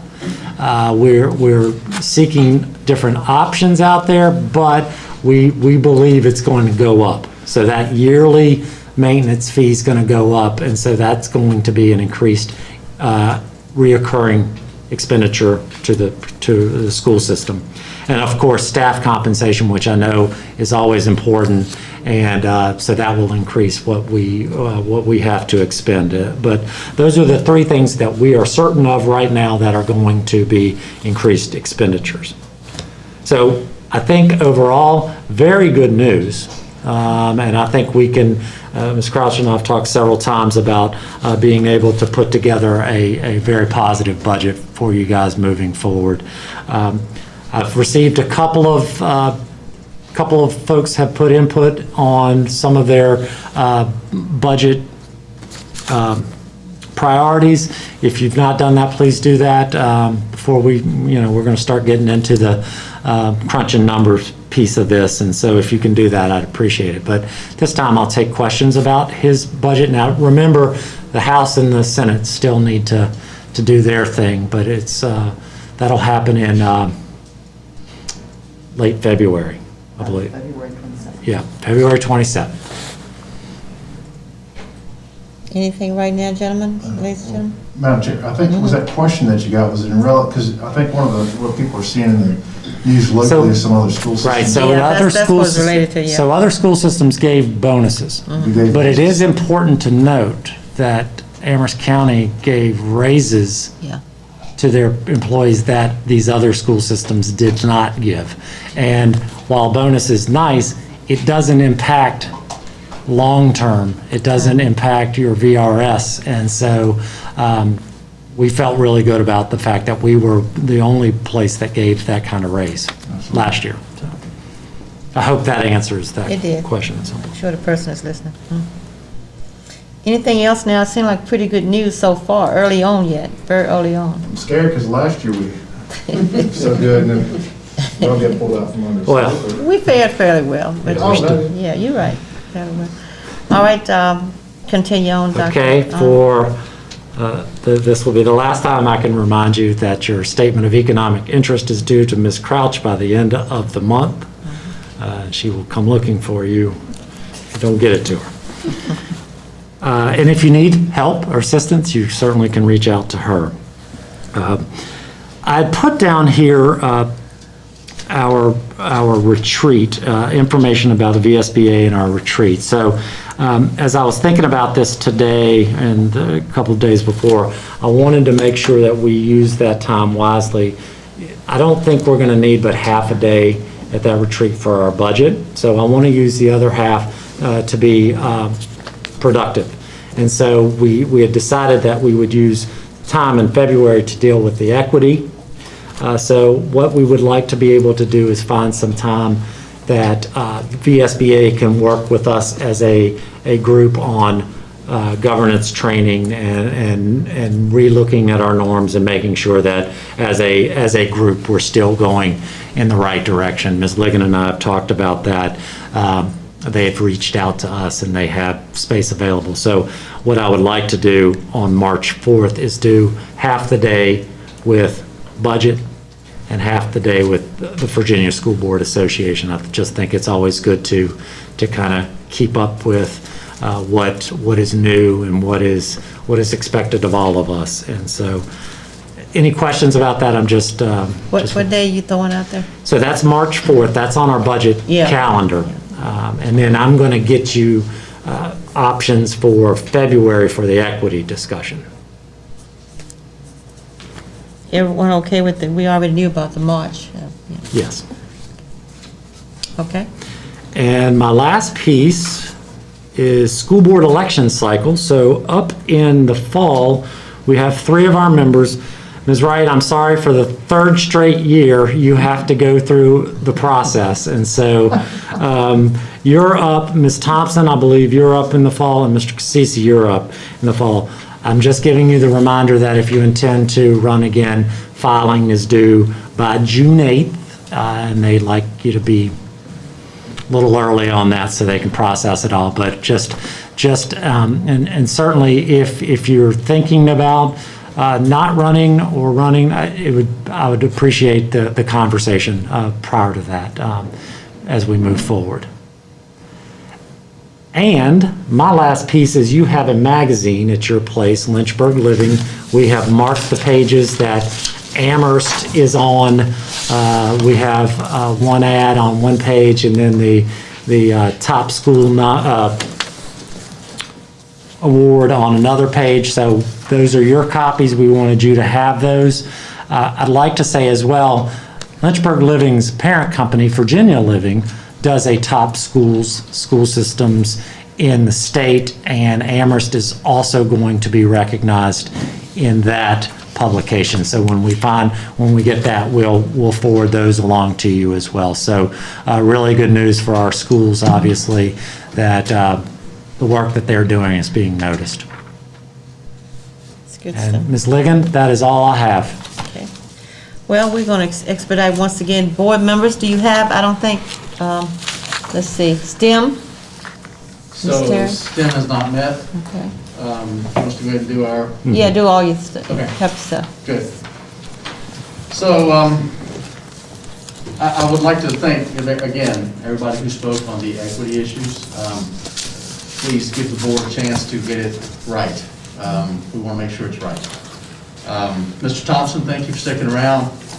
I jot down notes when people talk also, and my notes said that you're just a very powerful speaker. Appreciate everything you said. It hit home. Thank you very much for coming. Iona, I wish she was here again. I would like to thank her again for showing up. I'd love to hear her perspective. Everybody in administration, you provide a great amount of data. I'm glad you're keeping up with it, because there's no way I could do it all. You guys always provide us way more than we can keep up with. Reagan, I loved hearing the information from the students. It's one thing to have programs in place, but if somebody's struggling, we need to know about it. And we can't fix it if we don't know about it, so anything you bring to us is great. We want to make sure we get somebody on those things. Like you said, we have got a great program. We want to keep it that way, and you guys help us with that. I'd also like to express thanks to my fellow board members and people in the community for supporting me recently. And that's it for tonight. Thank you. Guys? No committee reports, but thank you for those that spoke public comment, for sharing their perspectives. Reagan, thank you. I'm just curious, I don't want to get into too much cross dialogue here, but as far as when they said they were having difficulty learning online, did they give any specifics of why? Is it because of, would they rather have the interaction with? Yes, I think so. Okay. It was just COVID-19. And I'm not trying to, that's the same kind of thing I keep hearing. I use this as my platform to reiterate that I really believe that's an important piece of education. So just continue to try to find opportunities to work on that. And I look forward to getting to this budget cycle. I am hoping teacher raises was one of my top 3 budget priorities. So, I'm always trying to keep everybody happy. I hope they do. Remember, I saw some comments online not too long ago when the other localities started giving bonuses. And I want to say that, hey, do you remember in July, we stepped up. We were the only locality that did the raises. And in 20 years from now, when you start getting that VRS retirement check, you're going to thank us, because that $1,500 or $500, whatever it is going to be long gone. So just please continue to remember that, and don't have the short term, let's keep the long term vision going. So, but thank you all for your hard work, all the staff, the employees that spoke tonight. I know that this is a very sensitive topic to a lot of people, but in no way does it take away from my appreciation for what they do for this school system every day. And there might be a lot of personal feelings tied up in that, but if anything, especially those individuals that spoke tonight that work in the school system, they are appreciated, they are loved, and I value their input. So thank you. Let's stop then. We'll go backwards here a little bit. Ms. Berg?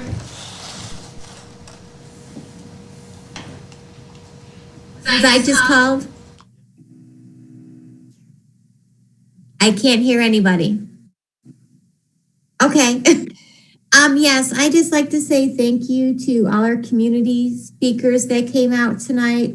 Your voices were heard, and we will try to get some actions going to make everybody happy if we possibly can. And also our student reps, I always enjoy hearing you guys speak. And looking forward to a new year and hopefully a fresh new start here, and we can move forward and hopefully get our students back in school soon. Thank you. Yes, the governor's school didn't have a meeting this month, so there's no committee report, and I don't want to belabor it. I want to thank everybody again for speaking and all of the hard work, and I look forward to working together on this equity matter and another school year. Hopefully, we won't be where we were last year this time, so proud of all the work we've done so far. Thank you. Mr. Cassisi? Same goes for me, double. No, I don't want it to fall on deaf ears. I mean, I think when we say we really thank everyone, we really do. You know, we're not in your shoes, and so we can't really relate to how much you're doing, but as much as we understand it, at least for me, I know you guys are working your butts off, and so everything that your effort you're putting into helping our community and helping our kids, it really is appreciated. Even though sometimes it may seem like it, or we have some disagreements, I think overall we have the same goal, and we're on with the community members. And I appreciate everything they're doing. I mean, this is one journey that we're taking together, and there might be some mistakes and some disagreements, but it's okay to agree to disagree. That's how we move forward. That's how we resolve things, is to acknowledge where our weaknesses are and rise above it. Be better the next time. So I want to thank all of the community members that came out to speak. You were definitely heard. It really does mean a lot that we had that much input, because it shows that it is a subject that needs to be talked about. Also want to say the home visits. I'm very happy that the home visits are happening, because, of course, y'all have heard me rant and rave about some of this emotional, mental health distress and so forth. This is another avenue we can help with that, as well as other things. So, and I do really like the idea of this virtual tutoring. I think it's kind of a win-win situation, and any kind of win-win is a win. So, I guess that's all I got. Thank you so much, Ms. Thompson. I want to let you know that I'm very thankful for the Amherst County public school family. Sometimes families don't see things eye to eye all the time. But in the same vein, we are able to talk about it, and like I said, be a team, work on it together. I do appreciate all the work and the effort that has been put in. As Mr. Cassisi said, you know, we're not there with you every day, so we don't actually know, but in the same time, we see the results of your work, and we know that you're working hard, and we appreciate every single one of you. Know that we represent the community, and while we love our family, we also have a responsibility to answer to our constituents. So for that reason, we do sometimes see things from different perspectives. But for family to be able to come together and reason together and be open to dialogue and for moving forward, I really appreciate the family for that. So thank you very much. Well, as usual, well said. And so I'm just going to conclude by saying we have a great deal of work that I look forward to being a part of. This is not an individual situation.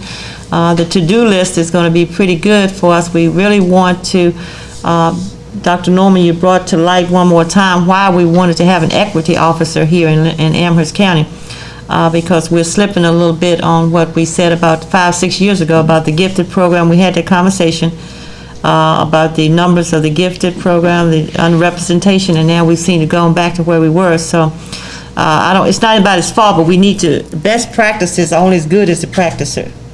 So we need to look at that. We need to be sure that we include, I've heard this before about parents not knowing, but see, the counselors do know. If your student is making straight A's, then someone should know. And someone should say your student, your child qualifies for this program. So we have to reach out from the other side, especially now with COVID and all these sort of things. We can't expect for parents to say, well, so there's a gifted program, I need to call somebody. No, it's the reverse. Your student is an A student, I'm going to call you and get you involved. I've had that before. And so we do want to look at that with a great deal of meaning. And then, of course, Dr. Arnold, we do want to appreciate what the diversity committee is doing, and we don't want that work to go in vain, so we're not going to let that lie. We need to get right on that, get information, have a conversation, and let's try to get that in the middle, not the middle, but the upper part of February, so that we can put the community, we don't want the community thinking that we have degressed, if you will. But other than that, I'm excited to be here, and back to what I said, that keeping the main thing is that we are still in a pandemic, and we appreciate what you all are trying to do to carry the school through this darkness, and we hope that everybody continue to be well. The vaccine, whether you choose to get it or not, could be a turning point. Something's got to be a turning point, so that we can all do something that we need to do. But thank all the committees and all the central office workers and Ms. Krause for keeping the money so wonderful for us, and Wayne and company for keeping the buildings up. And every time I pass the school bus, now I don't pass it like I used to, Wayne. I want you to know I stop now. Except I saw somebody who didn't stop at the Pizza Hut again, but I did. He knows what I'm talking about. So I think we have a good time ahead of us. So if nothing else, we're going to, Dr. Allen, you have a reason for us to go into closed session. Pursuant to Section 2.2-3711A1 of the Code of Virginia, I recommend the board convene a closed meeting for the purpose of discussing a personnel matter. Do I have a vote? A motion, excuse me. Motion that we move to closed session. Second? Second. All in favor? Aye. Will any action be taken? No, ma'am. No action will be taken. Okay, we're going next door. Yes, ma'am. Thank you so much. Thank everybody for Justin and all for waiting on. Pick them up. Pick them up.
We're on this wonderful float here that has a ceiling, which is great, and we have a couple, a lot of amenities around us, and that is because the Amherst County Lancer Tech Club and the building trades classes collaborated on putting this whole set together. It was quite a project.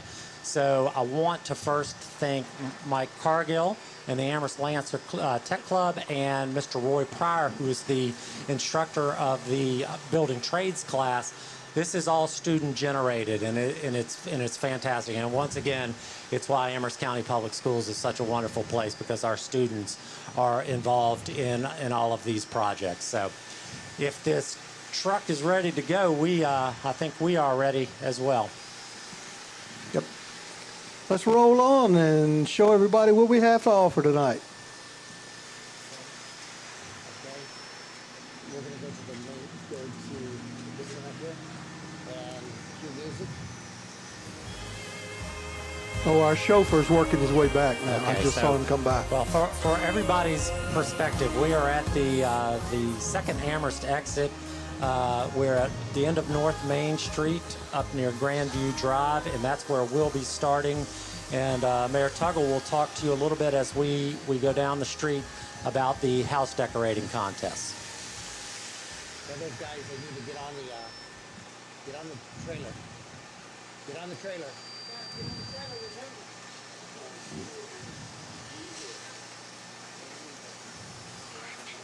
Just sit up on the side for now. Taylor, sit up on the side. Okay. Once we get close to the houses, I'll walk, but I don't want to have walk from here. Okay.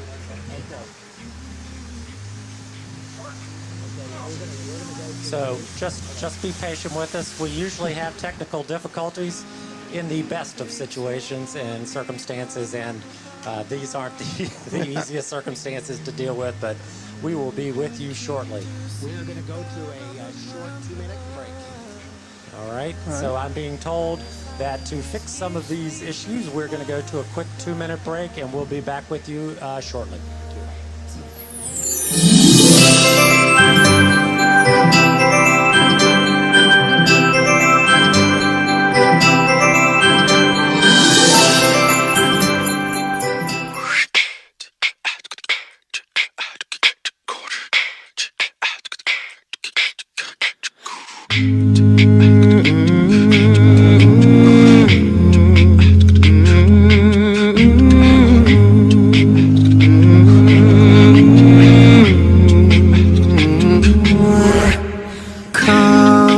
They told me ba-ra-ba-ba-ba,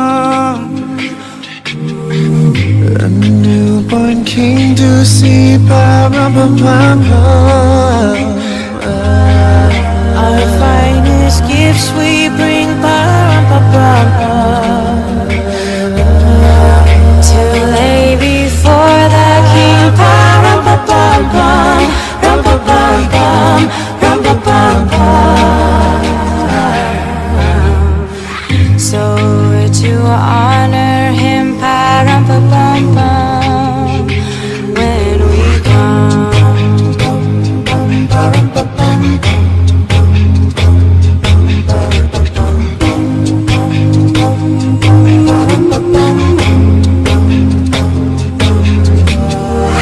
Little baby, pa-rum-pa-bum, I am a poor boy too.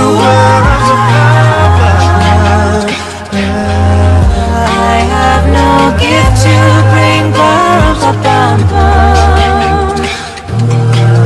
that's fit to give our king.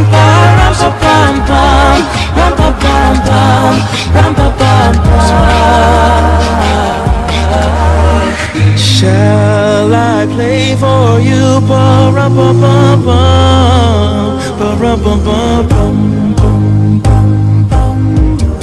Back on you. All right, welcome back. And just a little idea about what's going on right now. We're traveling down North Main, and we're getting up to the Best Decorated Residence Awards. They were given out by our secret judges for Best Decorated Residences and Business.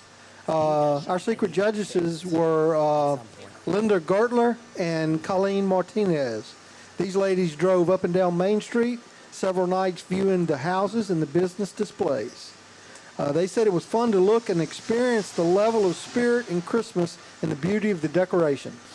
We thank them and totally agree with all their choices. The first number one for the best residence is 369 North Main Street. If you're traveling south down North Main Street, it's going to be on your right-hand side. So make sure if you're coming down, there's a banner out front saying that it was We are actually in traffic, so that's what's slowing us down. that it was the number one house, number one residence. And so we'll stop in a couple minutes by that house, and then we'll move on. Dr. Arnold? So I think right now we are in the line to view all of the parade on the parade route, and we're at the back of the line. So we will be moving slowly to get to these houses, so we can show the viewers what won the decoration awards.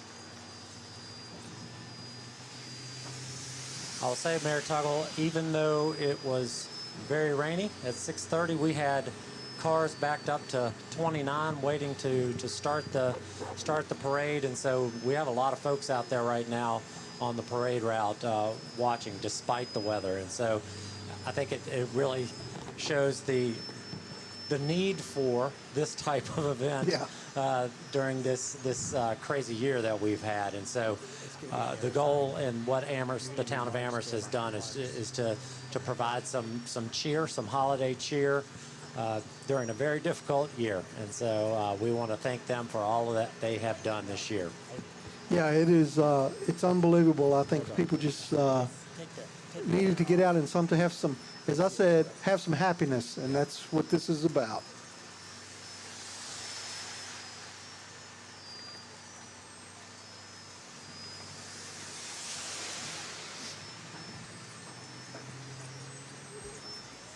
And as we're heading down Main Street, we see in the other houses and stuff, everybody's decorated.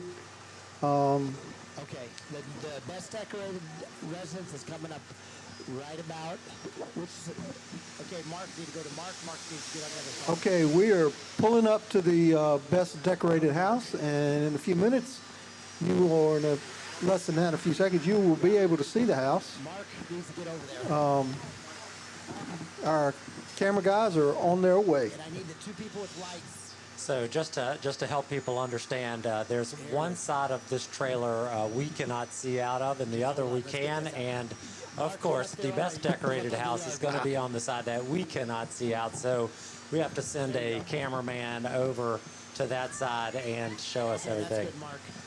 And we're getting passed on the road now by people that are going to see the parade. I need the hand lights, yeah. I guess it's not, it looks pretty good on it. No, because everything we have is on, this is all on I think the foot. people that are going by think we're afloat. Yeah. Take that, And I guess we are. Well, one other thing I'd like to go ahead while we're waiting and they're getting the camera out there, we would like to give kudos to the Village Garden Club. Oh, yes. They deserve mention and a big shout out because for their contributions to the decorations at the traffic circle, the post office, the museum, town hall, Memorial Park, the fire hall, and the library.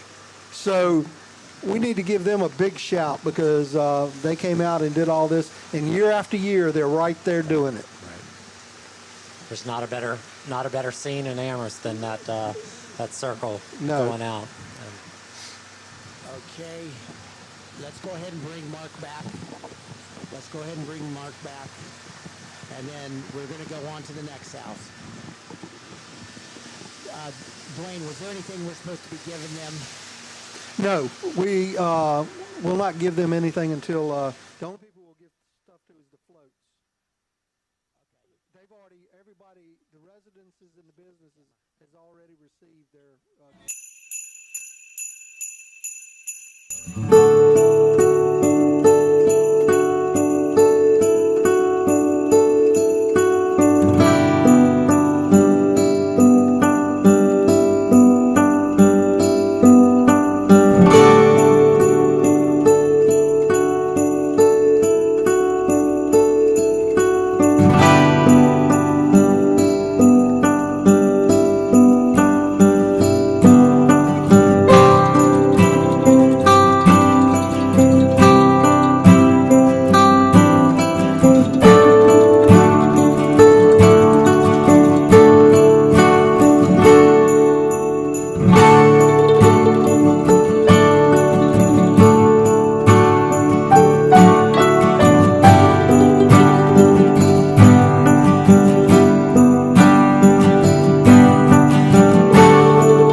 Oh, the weather outside.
People here looking at the lights and just enjoying an old-fashioned Christmas, which is the theme for Amherst.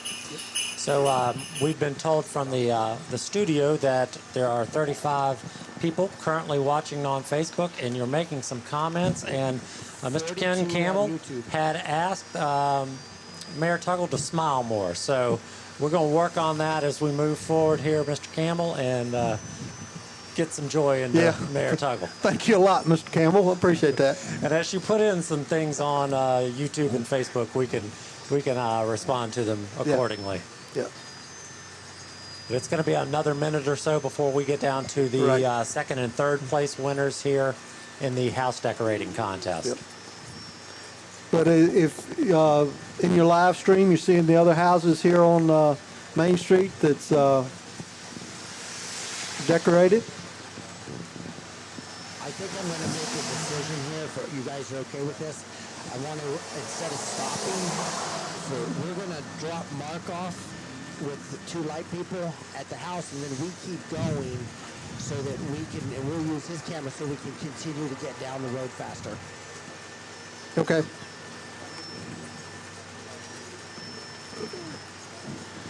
So, okay, hold on. We got to change in plans.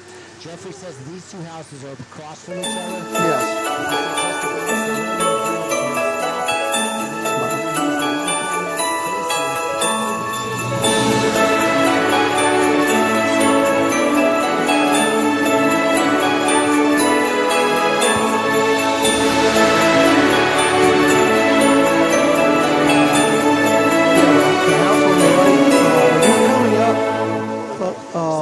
Second place is coming up.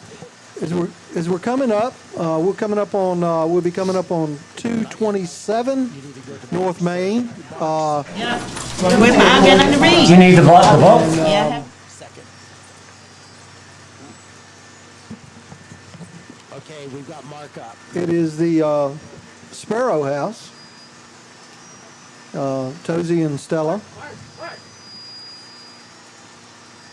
We just did a 360.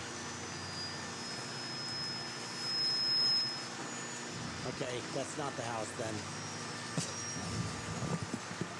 Jeffrey, how far are we? Has convened a closed meeting on this date pursuant to an affirmative recorded vote and is in accordance with the provisions of the Virginia Freedom of Information Act, and whereas 22.3712 of the Code of Virginia requires a certification by this board that such a closed meeting was conducted in conformity with the Virginia school law. Now therefore be resolved that the Amherst County School Board hereby certifies that to the best of each member's knowledge, only public business matters lawfully exempted from open meeting requirements by Virginia law were discussed in the closed meeting to which this certification applies, and only such public business matters as were identified in this motion convening the closed motion were heard, discussed, or considered. Motion to certify. Make a motion to certify. Second. Ms. Ligon? Yes. Ms. Thompson? Yes. Mr. Cassisi? Yes. Mr. Reiser? Yes. Mr. Terry? Yes. Mrs. Wright? Yes. Mrs. Berg? Thank you. Do I have a motion to adjourn? Motion to adjourn. Second? Good night. Mr. Bye. Chair. Thank y'all. Drive safe, watch the deers and all that sort of stuff. What's this? Money?